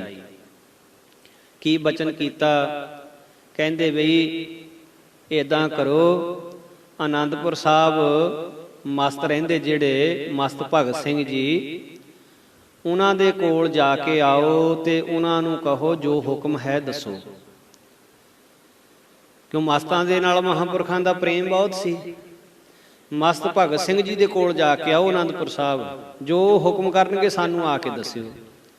ਹੁਣ ਇੱਧਰ ਤਾਂ ਮਸਤਾਂ ਦੇ ਕੋਲ ਸੇਵਾਦਾਰਾਂ ਨੂੰ ਭੇਜ ਦਿੱਤਾ, ਇੱਧਰ ਸੇਵਾਦਾਰਾਂ ਨੂੰ ਕਿਹਾ ਵੀ ਤੁਸੀਂ ਲੱਕੜੀ ਦਾ ਬਕਸਾ ਤਿਆਰ ਕਰਾਓ ਜਿਹਦੇ ਵਿੱਚ ਸਰੀਰ ਰੱਖਿਆ ਜਾਣਾ। ਆਪ ਮਹਾਂਪੁਰਸ਼ਾਂ ਨੇ ਕਹਿ ਕੇ ਲੱਕੜੀ ਦਾ ਬਕਸਾ ਤਿਆਰ ਕਰਾਇਆ। ਮਹਾਂਪੁਰਖ ਬਹੁਤ ਉੱਚੇ ਲੰਮੇ ਸੀ, ਮਿਸਤਰੀ ਦੇ ਕੋਲੋਂ ਬਕਸਾ ਮਹਾਂਪੁਰਖਾਂ ਦੇ ਸਰੀਰ ਨਾਲੋਂ ਥੋੜਾ ਜਿਹਾ ਛੋਟਾ ਤਿਆਰ ਹੋਇਆ। ਜਦੋਂ ਬਕਸਾ ਮਹਾਰਾਜ ਜੀਆਂ ਨੂੰ ਦਿਖਾਲਿਆ ਗਿਆ ਤਾਂ ਸੰਤ ਮਹਾਰਾਜ ਕਹਿੰਦੇ ਇਹ ਤਾਂ ਬਈ ਛੋਟਾ ਹੈ। ਚੰਗਾ ਕੋਈ ਨਹੀਂ, ਇਹ ਵੀ ਬਣਿਆ ਰਹਿਣ ਦਿਓ, ਇਹ ਵੀ ਕੰਮ ਆ ਜਾਊ ਕਿਸੇ ਦੇ। ਆਪਣੇ ਲਈ ਮਹਾਂਪੁਰਖਾਂ ਨੇ ਹੋਰ ਬਕਸਾ ਤਿਆਰ ਕਰਵਾਇਆ। ਤੋ ਉਹ ਬਕਸਾ ਜਿਹੜਾ ਪਹਿਲਾਂ ਤਿਆਰ ਹੋਇਆ ਸੀ, ਫਿਰ ਉਹ ਸੰਤ ਮਹਾਰਾਜ ਦੇ ਗੁਰ ਭਾਈ ਸੰਤ ਬਾਬਾ ਹਰੀ ਸਿੰਘ ਜੀ ਨੂੰ ਉਸ ਬਕਸੇ ਦੇ ਵਿੱਚ ਫਿਰ ਜਲ ਪ੍ਰਵਾਹ ਕੀਤਾ ਗਿਆ ਸੀ। ਤੋ ਹੁਣ ਸੰਤ ਜੀ ਮਹਾਰਾਜ ਬਚਨ ਕਰ ਦੇਣਾ ਬਈ 4 ਤਰੀਕਿਆਂ ਦੇ ਨਾਲ ਸਰੀਰ ਦਾ ਸੰਸਕਾਰ ਕਰਦੇ ਆ। 4 ਤਰੀਕਿਆਂ ਦੇ ਨਾਲ, ਇੱਕ ਤਾਂ ਜਲ ਪ੍ਰਵਾਹ ਕਰਦੇ ਆ, ਅਗਨੀ ਭੇਟ ਵੀ ਕਰਦੇ ਆ, ਧਰਤੀ ਵਿੱਚ ਵੀ ਦੱਬ ਦਿੰਦੇ ਆ, ਤੇ ਜੰਗਲ ਦੇ ਵਿੱਚ ਸਰੀਰ ਨੂੰ ਪੰਛੀਆਂ ਅੱਗੇ ਖਾਣ ਲਈ ਵੀ ਸੁੱਟ ਦਿੰਦੇ ਆ। ਪਰ ਕਹਿੰਦੇ ਆਪਣੀ ਹੋਤੀ ਮਰਦਾਨ ਸੰਪਰਦਾ ਦੀ ਜਿਹੜੀ ਮਰਜ਼ਾਦਾ ਹੈ, ਉਹਦੇ ਵਿੱਚ ਜਲ ਪ੍ਰਵਾਹ ਕਰਨ ਦੀ ਆਗਿਆ ਕੀਤੀ ਹੋਈ ਹੈ। ਜਲ ਪ੍ਰਵਾਹ ਕਰਨਾ ਹੈ। ਤੇ ਜਲ ਪ੍ਰਵਾਹ ਕਰਨਾ ਕਿੱਥੇ, ਉਹ ਵੀ ਬਚਨ ਪਹਿਲੇ ਹੀ ਦੱਸਤਾ। ਕਹਿੰਦੇ ਵਿਭੌਰ ਸਾਹਿਬ ਪਾਣੀ ਡੂੰਘਾ ਹੈ, ਉੱਥੇ ਜਲ ਪ੍ਰਵਾਹ ਕਰ ਸਕਦੇ ਹਾਂ। ਸਤਲੁਜ ਦਰਿਆ ਜਿੱਥੇ ਮਹਾਰਾਜ ਨੇ ਚੌਪਈ ਸਾਹਿਬ ਉਚਾਰਨ ਕੀਤਾ ਸੀ। ਔਰ ਫਿਰ ਜਿੰਨੇ ਵੀ ਸੇਵਾਦਾਰ ਨੇੜੇ ਬੈਠਦੇ ਮਹਾਂਪੁਰਸ਼ ਉਹਨਾਂ ਨੂੰ ਵਿਰਾਗਮਈ ਉਪਦੇਸ਼ ਬਖਸ਼ਿਸ਼ ਕਰਦੇ। ਤਨ ਸਨੇਹ ਸਭ ਝੂਠੇ ਜਨ ਹੋ, ਕਿਆ ਵਿਖਾਦ ਏਤੋ ਮਨ ਠਨ ਹੋ। ਦੇਹ ਮਿਲਨ ਵਿਚਰਤ ਇਸ ਭੰਤੀ, ਹੋਵਤ ਦਿਵਸ ਪੁਨ ਆਵਹਿ ਰਾਤੀ। ਕਹਿੰਦੇ ਦਿਨ ਹੁੰਦਾ ਹੈ, ਰਾਤ ਤਾਂ ਪੈਣੀ ਹੋਈ ਹੈ। ਸਰੀਰ ਜਿਹੜਾ ਅੱਜ ਹੈਗਾ ਉਹਨੇ ਵਿਛੜਨਾ ਤਾਂ ਹੈਗਾ ਹੀ ਇੱਕ ਦਿਨ। ਇਸ ਕਰਕੇ ਰਹੇ ਸਦੀਵ ਰਾਚ ਤੇ ਰੰਗਾ, ਜੋ ਨਰ ਮਿਲੇ ਸ਼ਬਦ ਕੇ ਸੰਗਾ। ਜਿਨ੍ਹਾਂ ਨੂੰ ਸ਼ਬਦ ਦਾ ਮਿਲਾਪ ਹੋ ਜਾਏ ਉਹ ਕਦੇ ਵਿਛੜਦੇ ਨਹੀਂ। ਸ਼ਬਦ ਦਾ ਮਿਲਾਪ ਸਦਾ ਦਾ ਹੈ ਤੇ ਸਰੀਰ ਦਾ ਮਿਲਾਪ ਸਦਾ ਦਾ ਨਹੀਂ ਹੈ। ਤੇ ਨਹਿ ਵਿਛਰੇ ਬਹੁਰ ਕਦਾਈ, ਜਿਉ ਨੀਰਹਿ ਮੈਂ ਨੀਰ ਸਮਾਈ। ਸ਼ਬਦ ਨਾਲ ਮਿਲਿਆ ਹੋਇਆ ਕਦੇ ਵਿਛੜਦਾ ਨਹੀਂ। ਜਿਸ ਤਰ੍ਹਾਂ ਪਾਣੀ ਦੇ ਵਿੱਚ ਪਾਣੀ ਮਿਲ ਜਾਵੇ, ਉਹਨੂੰ ਕੋਈ ਵੱਖਰਾ ਕਰਨ ਦੀ ਕੋਸ਼ਿਸ਼ ਵੀ ਕਰੇ ਤਾਂ ਵੀ ਉਹ ਪਾਣੀ ਵੱਖਰਾ ਨਹੀਂ ਕਰ ਸਕਦਾ। ਮੁਝ ਸੋ ਮਿਲਨੇ ਕੀ ਜਿਹ ਚਾਹੀ, ਸਦਾ ਵਿਛਰਨੇ ਭਾਵਹਿ ਨਾਹੀ। ਜੋ ਨਰ ਸ਼ਬਦ ਕਰੇ ਅਭਿਆਸੇ, ਸਰਵਣ ਮੰਨਣ ਨਿਤ ਪ੍ਰਤ ਨਿਦਵਾਸੇ। ਮਹਾਂਪੁਰਸ਼ ਇਹ ਉਪਦੇਸ਼ ਵੀ ਸਾਡੇ ਗੁਰੂ ਕਿਆਂ ਨੇ ਵੀ ਸਾਨੂੰ ਇਹੀ ਕਿਹਾ ਹੈ ਵੀ ਜਿਹੜੇ ਸਦਾ ਲਈ ਸਾਡੇ ਨਾਲ ਮਿਲਣਾ ਚਾਹੁੰਦੇ, ਜਿਹੜੇ ਸਾਡਾ ਵਿਛੋੜਾ ਨਹੀਂ ਕਦੇ ਵੀ ਝੱਲਣਾ ਚਾਹੁੰਦੇ, ਉਹ ਸ਼ਬਦ ਦਾ ਅਭਿਆਸ ਕਰੋ। ਸ਼ਬਦ ਨੂੰ ਸਰਵਣ ਕਰਨਾ, ਮੰਨਣਾ, ਜੀਵਨ ਵਿੱਚ ਕਮਾਉਣਾ।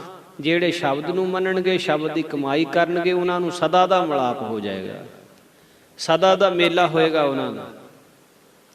ਤੋ ਹੁਣ ਜਿਹੜੇ ਸੇਵਾਦਾਰਾਂ ਨੂੰ ਮਸਤਾਂ ਦੇ ਕੋਲ ਭੇਜਿਆ ਸੀ ਆਨੰਦਪੁਰ ਸਾਹਿਬ, ਮਸਤ ਭਗਤ ਸਿੰਘ ਜੀ ਨੇ ਜਦ ਦੇਖਿਆ ਵੀ ਇਹ ਹਰਖਵਾਲੀਏ ਮਹਾਂਪੁਰਖਾਂ ਨੇ ਸੇਵਾਦਾਰ ਭੇਜੇ ਆ, ਤੇ ਸੰਤ ਮਹਾਰਾਜ ਹਰਖਵਾਲੀਆਂ ਨੇ ਅੰਦਰੋਂ ਅੰਦਰੀ ਉਹਨਾਂ ਦੇ ਮਨ ਨੂੰ ਪ੍ਰੇਰਨਾ ਦਿੱਤੀ ਤੇ ਉਹਨਾਂ ਦੇ ਮੁਖ ਤੋਂ ਬਚਨ ਕਢਾ ਦਿੱਤਾ ਕਿ ਜਾਓ ਸੰਤ ਜਵਾਲਾ ਸਿੰਘ ਜੀ ਨੂੰ ਕਹੋ ਜਾ ਕੇ ਵੀ ਹੱਲੇ ਸਰੀਰ ਨਹੀਂ ਤਿਆਗਣਾ, ਆਪਾਂ ਤਾਂ ਕਾਠ ਦਾ ਵੇਲਣਾ ਲਾਉਣਾ।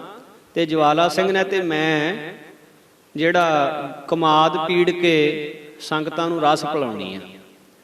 ਜਾਓ ਕਹਿੰਦੇ ਫਗਵਾੜੇ ਜਾ ਕੇ ਕਾਠੜ ਵੇਲਣੇ ਦੀ ਸਾਈ ਦਿਓ ਜਾ ਕੇ, ਅਸੀਂ ਤਾਂ ਕਮਾਦ ਪੀੜਨਾ ਦੋਵਾਂ ਭਰਾਵਾਂ ਨੇ। ਤੋ ਹੁਣ ਮਹਾਂਪੁਰਖ ਬਾਬਾ ਭਗਤ ਸਿੰਘ ਜੀ ਮਸਤਾਂ ਨੇ ਜਦ ਇਹ ਗੱਲ ਕਹਿਤੀ, ਹੁਣ ਸੇਵਾਦਾਰ ਜੋ ਕਿ ਗਿਆਨ ਸਿੰਘ ਸੀ ਡਮੇਲੀ ਦੇ ਮਹਾਂਪੁਰਸ਼ਾਂ ਦੇ ਕੋਲ ਆ ਗਏ। ਹੁਣ ਇਹ ਬਚਨ ਉਹਨਾਂ ਦੇ ਕੋਲੋਂ ਕਢਾਉਣ ਦਾ ਭਾਵ ਕੀ ਸੀ? ਭਾਵ ਇਹ ਸੀ ਵੀ ਇਲਾਕੇ ਦੇ ਵਿੱਚ ਰੌਲਾ ਪੈ ਚੁੱਕਿਆ ਸੀ ਬਹੁਤ ਜ਼ਿਆਦਾ। ਇਤਨੀ ਜ਼ਿਆਦਾ ਸੰਗਤ ਆਉਣੀ ਸ਼ੁਰੂ ਹੋ ਗਈ ਸੀ ਮਹਾਂਪੁਰਸ਼ਾਂ ਦੇ ਦਰਸ਼ਨਾਂ ਲਈ ਵੀ ਡੇਰੇ ਵਾਲੇ ਜਿੰਨੇ ਪ੍ਰਬੰਧਕ ਸੀਗੇ ਉਹਨਾਂ ਨੂੰ ਇੰਨੀ ਸੰਗਤ ਸੰਭਾਲਣੀ ਔਖੀ ਹੋ ਰਹੀ ਸੀ। ਪੈਰ ਰੱਖਣ ਨੂੰ ਥਾਂ ਨਹੀਂ ਸੀ ਹੁੰਦਾ, ਇੰਨੀ ਸੰਗਤ ਆ ਜਾਂਦੀ ਸੀ। ਉਹਨਾਂ ਨੂੰ ਇੰਨੀ ਸੰਗਤ ਸਾਂਭਣੀ ਔਖੀ ਹੋਈ ਪਈ ਸੀ। ਤੋ ਮਹਾਂਪੁਰਸ਼ਾਂ ਨੇ ਕੁਝ ਦਿਨਾਂ ਵਾਸਤੇ ਉਹ ਟਾਲਣ ਵਾਸਤੇ ਸਮਾਂ, ਤੇ ਮਹਾਂਪੁਰਖਾਂ ਨੇ ਮਸਤਾਂ ਦੇ ਕੋਲੋਂ ਇਹ ਬਚਨ ਕਢਾਤੇ। ਤੇ ਮਸਤਾਂ ਨੇ ਕਿਹਾ ਜਾਓ ਜਵਾਲਾ ਸਿੰਘ ਨੂੰ ਕਹੋ ਅਜੇ ਸਰੀਰ ਨਹੀਂ ਛੱਡਣਾ, ਅਸੀਂ ਤਾਂ ਅਜੇ ਲੱਕੜ ਦਾ ਵੇਲਣਾ ਜੋੜ ਕੇ ਤੇ ਗੰਨੇ ਪੀੜਨੇ, ਕਮਾਦ ਪੀੜਨਾ। ਤੋ ਹੁਣ ਜਿਸ ਵੇਲੇ ਉਹਨਾਂ ਦਾ ਸੁਨੇਹਾ ਸੰਤਾਂ ਦੇ ਕੋਲ ਆ ਗਿਆ ਤੇ ਮਹਾਰਾਜ ਮੁਸਕਰਾਏ ਸੁਣ ਕੇ। ਓੜਕ ਫਿਰ ਉਹ ਸਮਾਂ ਨੇੜੇ ਆ ਗਿਆ ਜਦੋਂ ਮਹਾਂਪੁਰਸ਼ਾਂ ਨੇ ਸਰੀਰ ਛੱਡਣਾ ਸੀ। ਦੇਸ਼ ਕਾਲ ਵਸਤੂ ਦਾ ਜਦੋਂ ਮਿਲਾਪ ਹੋ ਜਾਂਦਾ ਹੈ ਫਿਰ ਉਹ ਕਾਰਨ ਘਟ ਜਾਂਦਾ ਹੈ। ਬਾਬਾ ਜਗਜੀਤ ਸਿੰਘ ਜੀ ਦੇ ਜੋ ਪਿਤਾ ਜੀ ਸਨ ਉਹ ਵੀ ਉੱਥੇ ਮਹਾਂਪੁਰਸ਼ਾਂ ਦੇ ਕੋਲ ਹੀ ਸਨ। ਤੋ ਇਸ ਤਰ੍ਹਾਂ ਨਾਲ ਜੰਡੀ ਵਾਲੇ ਜੋ ਸਾਧ ਸੰਗਤ ਸੇਵਾਦਾਰ ਸੀਗੇ ਉਹਨਾਂ ਨੇ ਬੇਨਤੀ ਕੀਤੀ, ਮਹਾਰਾਜ ਥੋੜ੍ਹਾ ਸਮਾਂ ਘਰ ਜਾਣ ਦਾ ਹੁਕਮ ਦੇ ਦਿਓ। ਤਾਂ ਮਹਾਂਪੁਰਸ਼ ਕਹਿੰਦੇ 2-4 ਦਿਨ ਠਹਿਰ ਕੇ ਚਲਿਆ ਜਾਈ ਭਾਈ। ਤਾਂ ਸਾਧ ਸੰਗਤ ਜੀ ਪਰ ਉਹਨੇ ਕਿਹਾ ਵੀ ਜੀ ਮਨ ਕਾਹਲਾ ਪਿਆ, ਮੈਨੂੰ ਜਾ ਲੈਣ ਦਿਓ। ਸਰਦਾਰ ਭਗਤ ਸਿੰਘ ਜੀ ਜੰਡੀ ਵਾਲੇ ਤਾਂ ਕਹਿੰਦੇ ਚੰਗਾ ਬਈ ਤੇਰੀ ਮਰਜ਼ੀ, ਥੋੜ੍ਹੇ ਦਿਨਾਂ ਨੂੰ ਆਵੇਂਗਾ, ਕੀ ਪਤਾ ਮੁੜ ਕੇ ਮੇਲਾ ਹੋਵੇ ਕਿ ਨਾ ਹੋਵੇ। ਤੋ ਜਿਸ ਵੇਲੇ ਹੁਣ ਮਹਾਂਪੁਰਖ ਸਾਧੂ ਪ੍ਰਮਾਤਮਾ ਵੱਲੋਂ ਭੇਜੇ ਹੋਏ ਦੁਨੀਆ ਤੇ ਆਉਂਦੇ ਆ ਤੇ ਭੇਜੇ ਹੋਏ ਹੁਕਮ ਦੇ ਨਾਲ ਸੰਸਾਰ ਤੋਂ ਚਲੇ ਜਾਂਦੇ ਆ। ਹੁਕਮ ਦੇ ਵਿੱਚ ਚੱਲਣ ਦਾ ਹੀ ਸੰਸਾਰ ਨੂੰ ਉਪਦੇਸ਼ ਦਿੰਦੇ ਆ। ਸੋ ਇਸ ਤਰ੍ਹਾਂ ਨਾਲ ਗੁਰਮੁਖ ਜਨਮ ਸਵਾਰ ਦਰਗਹਿ ਚੱਲਿਆ, ਸੱਚੀ ਦਰਗਹਿ ਜਾਏ, ਸੱਚਾ ਪਿੜ ਮੱਲਿਆ। ਗੁਰਮੁਖ ਭੋਜਨ ਭਾਓ ਚਾਹੋ ਅਲੱਲਿਆ, ਗੁਰਮੁਖ ਨਿਹਚਲ ਚਿਤ ਨ ਹੱਲੇ ਹੱਲਿਆ। ਗੁਰਮੁਖ ਸੱਚ ਅਲਾਓ ਭਲੀ ਹੂੰ ਭੱਲਿਆ, ਗੁਰਮੁਖ ਸੱਦੇ ਜਾਣ ਆਵਣ ਘੱਲਿਆ। ਸੋ ਮਹਾਂਪੁਰਖਾਂ ਨੇ ਇਸ਼ਾਰਾ ਵੀ ਸਾਰਾ ਪਹਿਲਾਂ ਹੀ ਕਰ ਦਿੱਤਾ ਸੀ ਵੀ ਇੱਦਾਂ ਇੱਦਾਂ ਕਰਕੇ ਸਾਡਾ ਸਰੀਰ ਸੰਭਾਲਿਓ, ਇੱਦਾਂ ਕਰਕੇ ਸਾਡਾ ਜਿਹੜਾ ਜਲ ਪ੍ਰਵਾਹ ਭੰਬੌਰ ਸਾਹਿਬ ਕਰਿਓ। ਅਖੀਰ 13 ਨਵੰਬਰ 1957 28 ਕੱਤਕ ਦਾ ਦਿਨ ਬੁੱਧਵਾਰ ਦਾ ਸਮਾਂ ਆ ਗਿਆ। ਨਿਤ ਦੀ ਕਿਰਿਆ ਅਨੁਸਾਰ ਮਹਾਂਪੁਰਸ਼ਾਂ ਨੇ ਆਪ ਇਸ਼ਨਾਨ ਕਰਿਆ, ਇਸ਼ਨਾਨ ਕੀਤਾ। ਔਰ ਜੋ ਮਹਾਂਪੁਰਸ਼ਾਂ ਦਾ ਰੋਜ਼ ਦਾ ਨਿਯਮ ਸੀ, ਸਹਿਜ ਯੋਗ ਤੇ ਹਠ ਯੋਗ ਦੇ ਮਾਹਰ ਸੀਗੇ ਮਹਾਂਪੁਰਖ, ਪਦਮ ਆਸਣ ਲਾ ਕੇ ਬੈਠ ਗਏ, ਜਪਜੀ ਸਾਹਿਬ ਦਾ ਪਾਠ ਕੀਤਾ, ਉਪਰੰਤ ਕੁਝ ਸ਼ਬਦ ਪੜ੍ਹੇ। ਔਰ ਜਿੰਨੇ ਨੇੜੇ ਸੰਗੀ ਬੈਠੇ ਸੀ ਉਹਨਾਂ ਨੂੰ ਸੰਖੇਪ ਜਿਹਾ ਉਪਦੇਸ਼ ਦਿੱਤਾ। ਖੁੱਲਿਆ ਕਰਮ ਕਿਰਪਾ ਭਈ ਠਾਕੁਰ, ਕੀਰਤਨ ਹਰ ਹਰ ਗਾਈ। ਸ਼ਰਮ ਥਾਕਾ ਪਾਏ ਬਿਸਰਾਮਾ, ਮਿਟ ਗਈ ਸਗਲੀ ਧਾਈ। ਅਬ ਮੋਹੇ ਜੀਵਨ ਪਦਵੀ ਪਾਈ, ਚੀਤ ਆਇਓ ਮਨ ਪੁਰਖ ਵਿਧਾਤਾ। ਸੰਤਨ ਕੀ ਸਰਣਾਈ ਰਹਾਓ। ਕਾਮ ਕ੍ਰੋਧ ਲੋਭ ਮੋਹ ਨਿਵਾਰੇ, ਨਿਵਰੇ ਸਗਲ ਬੈਰਾਈ। ਸਦ ਹਜੂਰ ਹਾਜ਼ਰ ਹੈ ਨਾਜ਼ਰ, ਕਤਹਿ ਨ ਭਇਓ ਦੁਰਾਈ। ਸੁਖ ਸੀਤਲ ਸਰਦਾ ਸਭ ਪੂਰੀ, ਹੋਏ ਸੰਤ ਸਹਾਈ। ਪਾਵਨ ਪਤਿਤ ਕੀਏ ਖਿਨ ਪੀਤਰ, ਮਹਿਮਾ ਕਥਨ ਨ ਜਾਈ। ਨਿਰਭਉ ਭਏ ਸਗਲੇ ਭੈ ਖੋਏ, ਗੋਬਿੰਦ ਚਰਨ ਓਟਾਈ। ਨਾਨਕ ਜਸ ਗਾਵੈ ਠਾਕੁਰ ਕਾ, ਰੈਣ ਦਿਨਸ ਲਿਵ ਲਾਈ। ਇਹ ਸ਼ਬਦ ਮਹਾਂਪੁਰਖਾਂ ਨੇ ਇਸ ਤਰ੍ਹਾਂ ਬਹੁਤ ਪਿਆਰ ਦੇ ਨਾਲ ਸੁਣਾਇਆ। ਅਬ ਮੇਰੋ ਨਾਚਨੋ ਰਹੋ, ਲਾਲ ਰੰਗੀਲਾ ਸਹਿਜੇ ਪਾਇਓ। ਸਤਿਗੁਰ ਬਚਨ ਲਹੋ, ਕੁਆਰ ਕੰਨਿਆ ਜੈਸੇ ਸੰਗ ਸਹੇਰੀ। ਪ੍ਰਿਆ ਵਿਚਨ ਉਪਹਾਸ ਕਹੋ, ਜੋ ਸੁਰਜਨ ਗ੍ਰਹਿ ਭੀਤਰ ਆਇਓ। ਤਬ ਮੁਖ ਕਾਜ ਲਜੋ, ਜਿਉ ਕਨਕੋ ਕੁਠਾਰੀ ਚੜਿਓ। ਕਬਰੋ ਹੋਤ ਫਿਰੋ, ਜਬ ਤੇ ਸੁਧ ਪਏ ਹੈ ਬਾਰੇ। ਤਬ ਤੇ ਥਾਨ ਥਿਰੋ, ਜੋ ਦਿਨ ਰੈਨ ਤਉ ਲੋ ਬਜਿਓ। ਮੂਰਤ ਘਰੀ ਪਲੋ, ਬਜਾਵਨ ਹਾਰੋ ਊਠ ਸੁਧਾਰਿਓ। ਤਬ ਫਿਰ ਬਾਜ ਨ ਪਇਓ, ਜੈਸੇ ਕੁੰਭ ਉਦ ਕਪੂਰ ਆਨਿਓ। ਤਬ ਉਹ ਭਿੰਨ ਦ੍ਰਿਸ਼ਟੋ, ਕਹੋ ਨਾਨਕ ਕੁੰਭ ਜਲਹਿ ਮੈਂ ਡਾਰਿਓ। ਅੰਭੈ ਅੰਬ ਮਿਲੋ, ਜਦ ਪਾਣੀ ਘੜੇ ਵਿੱਚ ਹੈ ਦਰਿਆ ਨਾਲੋਂ ਵੱਖਰਾ ਲੱਗਦਾ ਹੈ। ਘੜਾ ਟੁੱਟ ਗਿਆ ਪਾਣੀ ਦਰਿਆ ਦੇ ਪਾਣੀ 'ਚ ਮਿਲ ਗਿਆ। ਹੁਣ ਕੋਈ ਕਹਿ ਹੀ ਨਹੀਂ ਸਕਦਾ ਵੀ ਆਹ ਪਾਣੀ ਘੜੇ ਦਾ ਤੇ ਆਹ ਪਾਣੀ ਦਰਿਆ ਦਾ ਹੈ। ਭਾਵ ਅਰਥ ਇਹਦੇ ਹੁਣ ਮੇਰਾ ਨੱਚਣਾ ਭਟਕਣਾ ਮਿਟ ਗਿਆ। ਗੁਰੂ ਦੇ ਵਚਨ ਨਾਲ ਲਾਲ ਰੰਗੀਲਾ ਵਾਹਿਗੁਰੂ ਪ੍ਰਾਪਤ ਹੋ ਗਿਆ। ਜਿਸ ਤਰ੍ਹਾਂ ਕੁਆਰੀ ਲੜਕੀ ਸਹੇਲੀਆਂ ਨਾਲ ਹੱਸ ਕੇ ਗੱਲਾਂ ਕਰਦੀ ਹੈ, ਸੋ ਇਸ ਤਰ੍ਹਾਂ ਨਾਲ ਜਦੋਂ ਪਤੀ ਦੇ ਘਰ ਜਾਣ ਦਾ ਸਮਾਂ ਆਉਂਦਾ ਹੈ ਫਿਰ ਲੱਜਿਆਂ ਨਾਲ ਮੂੰਹ ਕੱਜ ਲੈਂਦੀ ਹੈ। ਸੋਨਾ ਕਠਾਲੀ ਦੇ ਵਿੱਚ ਕਮਲਾ ਹੋਇਆ ਫਿਰਦਾ ਹੈ, ਪਰ ਜਦ 12 ਮੰਨੀ ਦਾ ਸ਼ੁੱਧ ਹੋ ਜਾਏ ਸਥਿਰ ਹੋ ਜਾਂਦਾ ਹੈ। ਜਦ ਤੱਕ ਜੀਵਨ ਦੀ ਰਾਤ ਹੈ, ਮਨੁੱਖ ਉਮਰ ਰੂਪੀ ਰਾਤ ਦੀਆਂ ਘੜੀਆਂ ਤੇ ਪਲ ਵਜਾਈ ਜਾਂਦਾ ਹੈ। ਜਦ ਵਜੰਤਰੀ ਜੀਵਾਤਮਾ ਤੁਰ ਪਿਆ, ਉਸ ਵਕਤ ਘੜਿਆਲ ਵੱਜਣਾ ਬੰਦ ਹੋ ਜਾਂਦਾ ਹੈ। ਜਿਸ ਤਰ੍ਹਾਂ ਘੜੇ ਵਿੱਚ ਜਲ ਭਰ ਕੇ ਲਿਆਈਏ ਤਾਂ ਉਹ ਵੱਖਰਾ ਪ੍ਰਤੀਤ ਹੁੰਦਾ ਹੈ, ਪਰ ਜੇ ਉਸ ਜਲ ਨੂੰ ਹੋਰ ਜਲ ਵਿੱਚ ਮਿਲਾ ਦਈਏ ਤਾਂ ਉਹਦਾ ਹੀ ਰੂਪ ਹੋ ਜਾਂਦਾ ਹੈ। ਇਸੇ ਤਰ੍ਹਾਂ ਜੀਵਾਤਮਾ ਤੇ ਪਰਮਾਤਮਾ ਇੱਕੋ ਹਨ। ਜਦ ਆਤਮਾ ਪਰਮਾਤਮਾ ਵਿੱਚ ਲੀਨ ਹੋ ਜਾਂਦਾ, ਉਸ ਵਿੱਚ ਫਿਰ ਕੋਈ ਭੇਦ ਨਹੀਂ ਰਹਿ ਜਾਂਦਾ। ਗੁਰਬਾਣੀ ਦੇ ਉਪਦੇਸ਼ ਮਹਾਂਪੁਰਸ਼ਾਂ ਨੇ ਇਸ ਤਰ੍ਹਾਂ ਅਖੀਰ ਵੇਲੇ ਸੁਣਾਏ, ਔਰ ਹੁਣ ਇਹ ਜਿੰਨੇ ਸੇਵਾਦਾਰ ਲਾਗੇ ਬੈਠੇ ਸੀ ਉਹ ਸਭ ਜਾਣਦੇ ਸੀ ਬਈ ਹੁਣ ਇਹ ਜਿਹੜੀ ਖੇਡ ਹੈ ਇਹ ਕੁਛ ਹੋਰ ਬਣ ਰਹੀ ਹੈ। ਸਾਧ ਸੰਗਤ ਜੀ, ਬਾਣੀ ਦਾ ਅਟਲ ਫਰਮਾਨ ਹੈ, ਅਟਲ ਨਿਸ਼ਚਾ ਹੈ। ਮਹਾਰਾਜ ਬਾਣੀ 'ਚ ਕਹਿੰਦੇ ਨੇ, ਜਿਹੜੇ ਰੱਬ ਦੇ ਪਿਆਰੇ ਹੁੰਦੇ ਹਰ ਕੇ ਸੇਵਕ ਜੋ ਹਰ ਭਾਏ ਤਿਨ ਕੀ ਕਥਾ ਨਿਰਾਰੀ ਰੇ। ਉਹਨਾਂ ਦੀ ਨਿਰਾਲੀ ਕਥਾ ਹੁੰਦੀ ਹੈ। ਆਪਣੀ ਮੌਜ ਨਾਲ ਸੰਸਾਰ ਤੇ ਰਹਿੰਦੇ, ਮੌਜ ਨਾਲ ਹੀ ਚਲੇ ਜਾਂਦੇ ਨੇ। ਐਸਾ ਵੱਡੇ ਮਹਾਂਪੁਰਖਾਂ ਨੇ ਜਿਸ ਵੇਲੇ ਸਰੀਰ ਛੱਡਿਆ ਸੀ, ਸੰਤ ਮਹਾਰਾਜ ਬਾਬਾ ਕਰਮ ਸਿੰਘ ਸਾਹਿਬ ਨੇ, ਸੰਤ ਮਹਾਰਾਜ ਬਾਬਾ ਆਇਆ ਸਿੰਘ ਸਾਹਿਬ ਨੇ, ਇਹ ਹੋਤੀ ਮਰਦਾਨ ਸੰਪਰਦਾਇ ਦੀ ਮਰਜ਼ਾਦਾ ਰਹੀ ਹੈ। ਦੱਸ ਕੇ ਸਰੀਰ ਛੱਡਦੇ ਰਹੇ ਨੇ ਵੀ ਹੁਣ ਸਾਡਾ ਜਾਣ ਦਾ ਸਮਾਂ ਆ ਗਿਆ।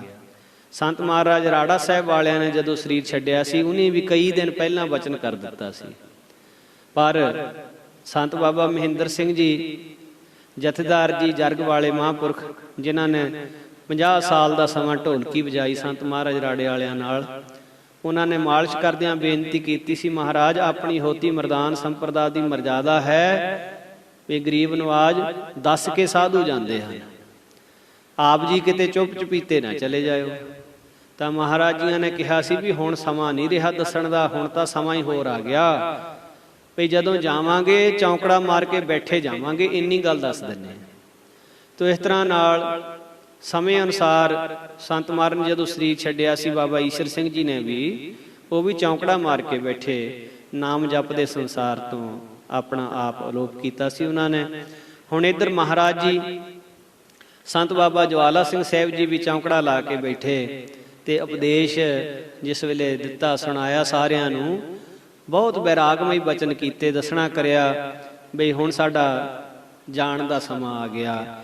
ਅਖੀਰੀ ਦਰਸ਼ਨ ਸਾਰਿਆਂ ਨੂੰ ਦੇ ਕੇ ਸੰਤ ਮਹਾਰਾਜ ਨੇ ਇਸੇ ਤਰ੍ਹਾਂ ਸਰੀਰ ਛੱਡ ਦਿੱਤਾ। ਤੇ ਉਸ ਵੇਲੇ ਸਾਰੇ ਪਾਸੇ ਜੰਗਲ ਦੀ ਅੱਗ ਵਾਂਗੂ ਖਬਰ ਫੈਲ ਗਈ। ਸਾਰੇ ਪਾਸੇ ਪਤਾ ਲੱਗ ਗਿਆ ਵੀ ਮਹਾਰਾਜ ਹਰਖ ਵਾਲੀਏ ਸਰੀਰ ਛੱਡ ਗਏ। ਪ੍ਰੇਮੀ ਸ਼ਰਧਾਲੂ ਇਕੱਠੇ ਹੋਣੇ ਸ਼ੁਰੂ ਹੋ ਗਏ। ਜੰਗਲ ਦੀ ਅੱਗ ਵਾਂਗ ਸਾਰੇ ਪਾਸੇ ਖਬਰਾਂ ਪਹੁੰਚਾ ਦਿੱਤੀਆਂ ਗਈਆਂ। ਇੱਕਦਮ ਦੂਰੋਂ ਦੂਰੋਂ ਸੰਗਤਾਂ ਮਹਾਂਪੁਰਸ਼ਾਂ ਦੇ ਦਰਸ਼ਨ ਕਰਨ ਆਉਣ ਲੱਗੀਆਂ। ਹੁਣ ਜੋ ਮਹਾਂਪੁਰਖ ਮਰਜ਼ਾਦਾ ਸਮਝਾ ਕੇ ਗਏ ਸੀ, ਜੋ ਬਚਨ ਕਰਕੇ ਗਏ ਸੀ, ਉਸੇ ਹੀ ਤਰੀਕੇ ਸੰਤ ਜੀ ਮਹਾਰਾਜ ਦੇ ਸਰੀਰ ਦਾ ਅੰਤਮ ਸੰਸਕਾਰ ਕਰਨਾ, ਵੀ ਕਿਵੇਂ ਵਿਭੌਰ ਸਾਹਿਬ ਲਿਜਾ ਕੇ ਜਲ ਪ੍ਰਵਾਹ, ਜੋ ਬਕਸਾ ਮਹਾਰਾਜ ਆਪ ਤਿਆਰ ਕਰਾ ਕੇ ਗਏ ਸੀ, ਉਸ ਬਕਸੇ ਵਿੱਚ ਸੰਤਾਂ ਦਾ ਸਰੀਰ ਸਜਾਇਆ। ਕਈ ਦਿਨ ਸੰਗਤਾਂ ਦਰਸ਼ਨ ਦਿਦਾਰੇ, ਜੋ ਡਮੇਲੀ ਨਗਰ, ਫਿਰ ਉੱਥੋਂ ਡੇਰੇ ਸੰਤਗੜ੍ਹ ਮਹਾਂਪੁਰਸ਼ਾਂ ਦਾ ਸਰੀਰ ਲਿਆਂਦਾ। ਫਿਰ ਇਸੇ ਤਰ੍ਹਾਂ ਸੰਗਤਾਂ ਮਹਾਂਪੁਰਸ਼ਾਂ ਦੇ ਸਰੀਰ ਨੂੰ ਵਿਭੌਰ ਸਾਹਿਬ ਲੈ ਕੇ ਪਹੁੰਚੀਆਂ ਤੇ ਬਹੁਤ ਵਿਰਾਗ ਦੇ ਨਾਲ, ਪਿਆਰ ਦੇ ਨਾਲ ਆਪਣੇ ਪਿਆਰੇ ਮਹਾਂਪੁਰਸ਼ਾਂ ਨੂੰ ਵਿਦਾਇਗੀ ਦਿੱਤੀ। ਕੁਛ ਸੰਗਤ ਇੱਕ ਇਲਾਕੇ ਦੀ ਥੋੜਾ ਜਿਹਾ ਉਹਨਾਂ ਨੂੰ ਦੇਰੀ ਹੋ ਗਈ ਤੇ ਨਾ ਪਹੁੰਚ ਸਕੇ ਸਮੇਂ ਨਾਲ। ਮਹਾਂਪੁਰਸ਼ਾਂ ਦੇ ਸਰੀਰ ਦਾ ਜਿਹੜਾ ਬਕਸਾ ਸੀ ਉਹ ਜਲ ਦੇ ਵਿੱਚ ਛੱਡ ਦਿੱਤਾ ਜਾ ਚੁੱਕਾ ਸੀ। ਤੇ ਜਿਸ ਵੇਲੇ ਉਹ ਘਾਟ ਤੇ ਪਹੁੰਚੇ, ਭੁੱਬਾਂ ਮਾਰ ਕੇ ਰੋਏ ਵੀ ਸਾਨੂੰ ਅਖੀਰ ਵੇਲੇ ਦੇ ਦਰਸ਼ਨ ਵੀ ਨਾ ਹੋਏ। ਪਰ ਉਸ ਵੇਲੇ ਇੱਕ ਐਸੀ ਘਟਨਾ ਵਾਪਰੀ ਵੀ ਮਹਾਂਪੁਰਸ਼ਾਂ ਦੇ ਸਰੀਰ ਦਾ ਬਕਸਾ, ਜਿਹਦਾ ਕੋਈ ਕਾਰਨ ਨਹੀਂ ਸੀ ਬਣਦਾ ਬਈ ਪਾਣੀ ਦੇ ਵਿੱਚੋਂ ਦੁਬਾਰਾ ਬਾਹਰ ਆ ਜਾਵੇ, ਪਰ ਉਸ ਵੇਲੇ ਸਾਰਿਆਂ ਦੇ ਸਾਹਮਣੇ ਇਹ ਪ੍ਰਤੱਖ ਕੌਤਕ ਵਰਤਿਆ। ਉਹਨਾਂ ਸੰਗਤਾਂ ਨੂੰ ਦਰਸ਼ਨ ਦੇਣ ਹਿੱਤ ਮਹਾਂਪੁਰਸ਼ਾਂ ਦੇ ਸਰੀਰ ਵਾਲਾ ਬਕਸਾ ਦੁਬਾਰਾ ਜਲ ਦੇ ਉੱਤੇ ਆ ਗਿਆ ਤੇ ਉਹਨਾਂ ਨੂੰ ਦਰਸ਼ਨ ਦੇ ਕੇ ਤੇ ਫਿਰ ਉਹ ਬਕਸਾ ਜਿਹੜਾ ਸੀ ਪਾਣੀ ਦੇ ਵਿੱਚ ਬੈਠ ਗਿਆ। ਸੋ ਇਸ ਤਰ੍ਹਾਂ ਨਾਲ ਮਹਾਂਪੁਰਸ਼ਾਂ ਦੇ ਬਾਬਤ ਹੀ ਐਸੇ ਬਚਨ ਗੁਰਬਾਣੀ ਦੇ ਵਿੱਚ ਜੋ ਸਾਧ ਸੰਗਤ ਜੀ ਆਉਂਦੇ, ਸੇਵਕ ਕੀ ਓੜਕ ਨਿਭੀ ਪ੍ਰੀਤ, ਜੀਵਤ ਸਾਹਿਬ ਸੇਵਿਓ ਆਪਣਾ, ਚਲਤੇ ਰਾਖਿਓ ਚੀਤ, ਚਲਤੇ ਰਾਖਿਓ ਚੀਤ। ਸੋ ਮਹਾਂਪੁਰਖਾਂ ਦਾ ਜਸ, ਮਹਾਂਪੁਰਸ਼ਾਂ ਦੀ ਵਡਿਆਈ, ਉਹਨਾਂ ਤੋਂ ਕਿੰਨੇ ਸਾਧੂ ਵਰਸਾਏ ਗਏ, ਕਿੰਨਿਆਂ ਨੂੰ ਉਹਨਾਂ ਨੇ ਪੂਰਨ ਪਦਵੀਆਂ ਬਖਸ਼ੀਆਂ। ਕੋਈ ਗਿਣਤੀ ਕਰਨੀ ਔਖੀ ਹੈ ਸਾਧ ਸੰਗਤ ਜੀ, ਗਿਣਤੀ ਕਰਨੀ ਔਖੀ ਹੈ। ਸੰਤ ਜੀ ਮਹਾਰਾਜ ਜਿਨ੍ਹਾਂ ਨੂੰ ਆਪਣਾ ਰੂਪ ਬਣਾ ਗਏ।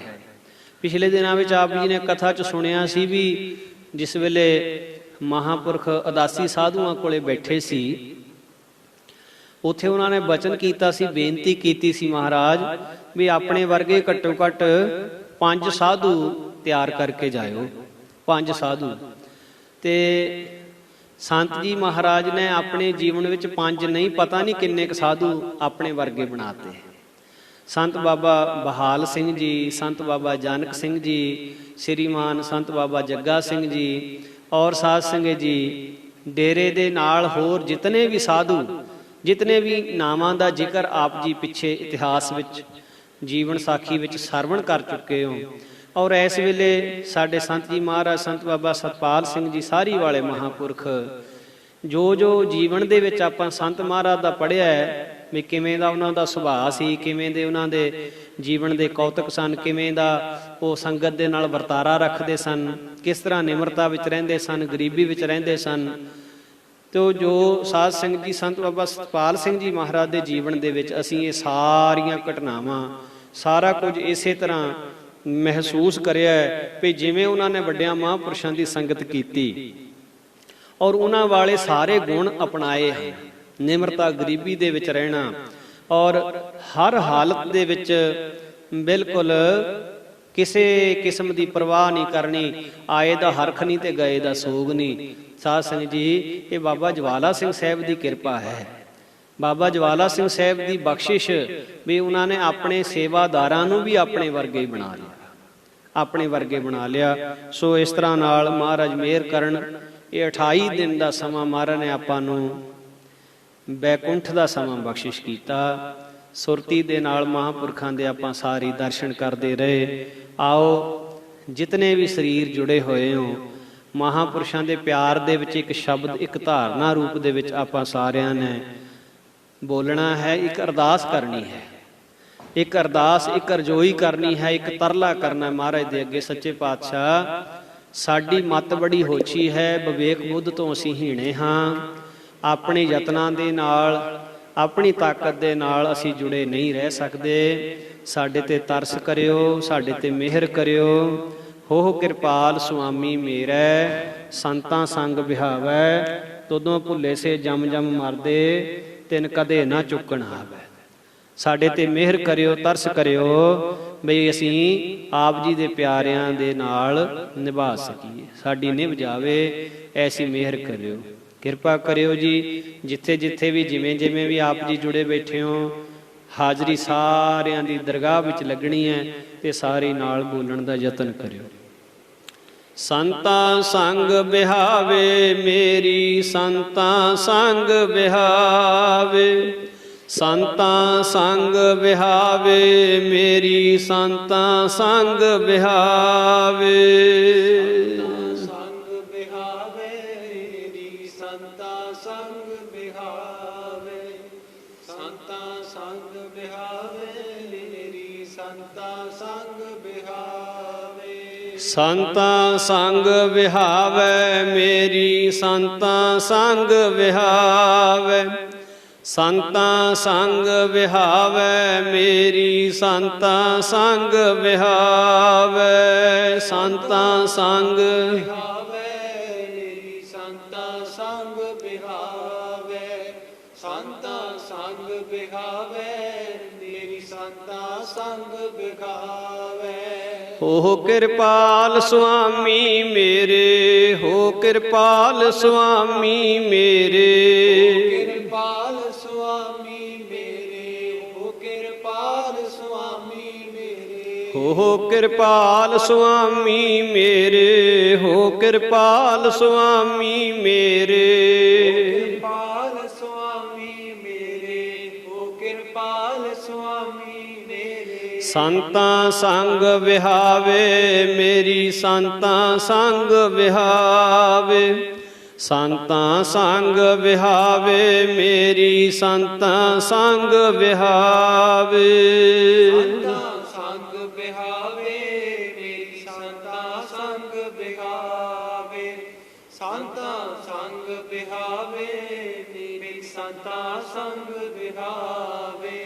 ਤੁਦੋਂ ਪੁੱਲੇ ਸੇ ਜਮ ਜਮ ਮਰਦੇ, ਤੁਦੋਂ ਪੁੱਲੇ ਸੇ ਜਮ ਜਮ ਮਰਦੇ। ਪੁਲੇ ਸੇ ਜਮ ਜਮ ਮਰਦੇ, ਤੁਦੋਂ ਪੁਲੇ ਸੇ ਜਮ ਜਮ ਮਰਦੇ। ਤੁਦੋਂ ਪੁੱਲੇ ਸੇ ਜਮ ਜਮ ਮਰਦੇ, ਤੁਦੋਂ ਪੁੱਲੇ ਸੇ ਜਮ ਜਮ ਮਰਦੇ। ਪੁਲੇ ਸੇ ਜਮ ਜਮ ਮਰਦੇ, ਤੁਦੋਂ ਪੁਲੇ ਸੇ ਜਮ ਜਮ ਮਰਦੇ। ਤਿਨ ਕਦੇ ਨਾ ਚੁੱਕਣ ਹਾਵੇ, ਮੇਰੀ ਸੰਤਾਂ ਸੰਗ ਵਿਹਾਵੇ। ਸੰਤਾਂ ਸੰਗ ਵਿਹਾਵੇ, ਮੇਰੀ ਸੰਤਾਂ ਸੰਗ ਵਿਹਾਵੇ। ਸੰਗ ਬਿਹਾਵੇ, ਮੇਰੀ ਸੰਤਾਂ ਸੰਗ ਬਿਹਾਵੇ। ਸੰਤਾਂ ਸੰਗ ਬਿਹਾਵੇ, ਮੇਰੀ ਸੰਤਾਂ ਸੰਗ ਬਿਹਾਵੇ। ਸੰਤਾਂ ਸੰਗ ਵਿਹਾਵੇ, ਮੇਰੀ ਸੰਤਾਂ ਸੰਗ ਵਿਹਾਵੇ। ਸੰਤਾਂ ਸੰਗ ਵਿਹਾਵੇ, ਮੇਰੀ ਸੰਤਾਂ ਸੰਗ ਵਿਹਾਵੇ। ਸੰਤਾਂ ਸੰਗ ਬਿਹਾਵੇ, ਮੇਰੀ ਸੰਤਾਂ ਸੰਗ ਬਿਹਾਵੇ। ਸੰਤਾਂ ਸੰਗ ਬਿਹਾਵੇ, ਮੇਰੀ ਸੰਤਾਂ ਸੰਗ ਬਿਹਾਵੇ। ਮਹਾਰਾਜ ਮਿਹਰ ਕਰਨ ਜੀ, ਸਭ ਦੀ ਨਿਭ ਜਾਵੇ। ਜਿੱਥੇ ਰੋਮ ਰੋਮ ਕਰਕੇ ਸਤਿਗੁਰੂ ਜੀ ਦਾ ਸ਼ੁਕਰਾਨਾ ਹੈ, ਮਹਾਂਪੁਰਸ਼ਾਂ ਦੇ ਚਰਨਾਂ ਤੇ ਸੀਸ ਰੱਖ ਕੇ ਕੋਟ ਕੋਟ ਵਾਰ ਨਮਸਕਾਰ ਹੈ, ਉੱਥੇ ਆਪ ਜੀ ਦੇਸ਼ ਵਿਦੇਸ਼ ਦੇ ਵਿੱਚ ਵਸਦੀਆਂ ਹੋਈਆਂ ਸੰਗਤਾਂ, ਜਿਨ੍ਹਾਂ ਨੇ ਲਗਾਤਾਰ 28 ਦਿਨ ਆਪ ਜੀ ਨੇ ਬਹੁਤ ਪਿਆਰ ਦੇ ਨਾਲ ਮਹਾਂਪੁਰਖਾਂ ਦਾ ਜੀਵਨ ਸਰਵਣ ਕੀਤਾ। ਸੱਚੇ ਪਾਤਸ਼ਾਹ ਨੇ ਆਪਾਂ ਸਾਰਿਆਂ ਨੂੰ ਇਹ ਬਹੁਤ ਭਲਾ ਉਦਮ ਬਖਸ਼ਿਸ਼ ਕੀਤਾ। ਇਹ 28 ਦਿਨ 28 ਘੰਟੇ ਦਾ ਜਿਹੜਾ ਸਮਾਂ ਇਹ ਆਪਣਾ ਦਰਗਾਹੇ ਸਫਲ ਹੋਇਆ ਹੈ। ਮਹਾਰਾਜ ਦੇ ਚਰਨਾਂ ਵਿੱਚ, ਸੰਤ ਮਹਾਰਾਜ ਬਾਬਾ ਜਵਾਲਾ ਸਿੰਘ ਸਾਹਿਬ ਦੇ ਚਰਨਾਂ 'ਚ ਆਪਣੀ ਹਾਜ਼ਰੀ ਲੱਗੀ ਹੈ, ਸਾਡਾ ਇਹ ਵਿਸ਼ਵਾਸ ਹੈ। ਅਤੇ ਮਹਾਂਪੁਰਸ਼ਾਂ ਨੇ ਬਹੁਤ ਤਰਸ ਕਰਕੇ ਆਪਾਂ ਨੂੰ ਇਹ ਰੂਹਾਨੀ ਸਮਾਂ ਬਖਸ਼ਿਸ਼ ਕੀਤਾ ਸੀ, ਸਾਡੀ ਸ਼ਰਧਾ, ਸਾਡੀ ਭਾਵਨਾ ਬਣਾਉਣ ਵਾਸਤੇ। ਅਤੇ ਮਹਾਰਾਜ ਨੇ ਬੜਾ ਤਰਸ ਕੀਤਾ। ਔਰ ਬੇਸ਼ੱਕ ਆਪਾਂ ਸਾਰੇ ਹੀ ਇੱਕ ਦੂਜੇ ਤੋਂ ਸਰੀਰਾਂ ਕਰਕੇ, ਕੋਈ ਕਿਤੇ ਬੈਠਾ, ਕੋਈ ਕਿਤੇ, ਕਿਤਨੀਆਂ ਸੰਗਤਾਂ, ਜੇ ਮੈਂ ਹੁਣ ਸਾਰਿਆਂ ਦਾ ਇਕੱਲੇ ਇਕੱਲੇ ਦਾ ਜ਼ਿਕਰ ਕਰਾਂ, ਕਿੰਨੇ ਮੈਂਬਰ ਇੰਗਲੈਂਡ ਦੇ ਵਿੱਚ ਬੈਠੇ ਸੁਣ ਰਹੇ, ਕਿੰਨੇ ਅਮਰੀਕਾ ਦੇ ਵਿੱਚ ਬੈਠੇ ਸੁਣ ਰਹੇ, ਕੈਨੇਡਾ ਵਾਲੇ ਮੈਂਬਰ ਸੁਣ ਰਹੇ, ਮਲੇਸ਼ੀਆ ਦੀ ਸੰਗਤ ਸੁਣ ਰਹੀ, ਔਰ ਹੋਰ ਸਾਰੇ ਮੁਲਕਾਂ ਦੀ ਜਿੰਨੀ ਸੰਗਤ, ਆਸਟ੍ਰੇਲੀਆ ਦੇ ਵਿੱਚ, ਔਰ ਸਮੇਂ-ਸਮੇਂ 'ਤੇ ਸੰਗਤਾਂ ਨੇ ਬਹੁਤ ਪਿਆਰ, ਅਸੀਸਾਂ ਭਰੇ ਹੋਏ ਸੁਨੇਹੇ, ਮੈਸੇਜ ਬਹੁਤ ਤਰੀਕਿਆਂ ਦੇ ਨਾਲ, ਕੋਈ ਟੈਲੀਫੋਨ ਕਰਕੇ, ਕੋਈ ਕਿਸੇ ਤਰ੍ਹਾਂ, ਬਹੁਤ ਪਿਆਰ ਦਿੱਤਾ ਸੰਗਤ ਨੇ, ਬਹੁਤ ਅਸੀਸਾਂ ਦਿੱਤੀਆਂ। ਔਰ ਸੰਗਤ ਨੇ ਇਸ ਗੱਲ ਨੂੰ ਬਹੁਤ ਬਹੁਤ ਪਿਆਰ ਮਾਣ ਬਖਸ਼ਿਆ ਵੀ ਮਹਾਂਪੁਰਸ਼ਾਂ ਦੇ ਜੀਵਨ ਦੀ ਵਿਚਾਰ ਹੋਣੀ ਚਾਹੀਦੀ ਸੀ, ਵੀ ਸਾਨੂੰ ਇਹ ਵਧੀਆ ਮੌਕਾ ਮਿਲ ਗਿਆ, ਸਮਾਂ ਮਿਲ ਗਿਆ।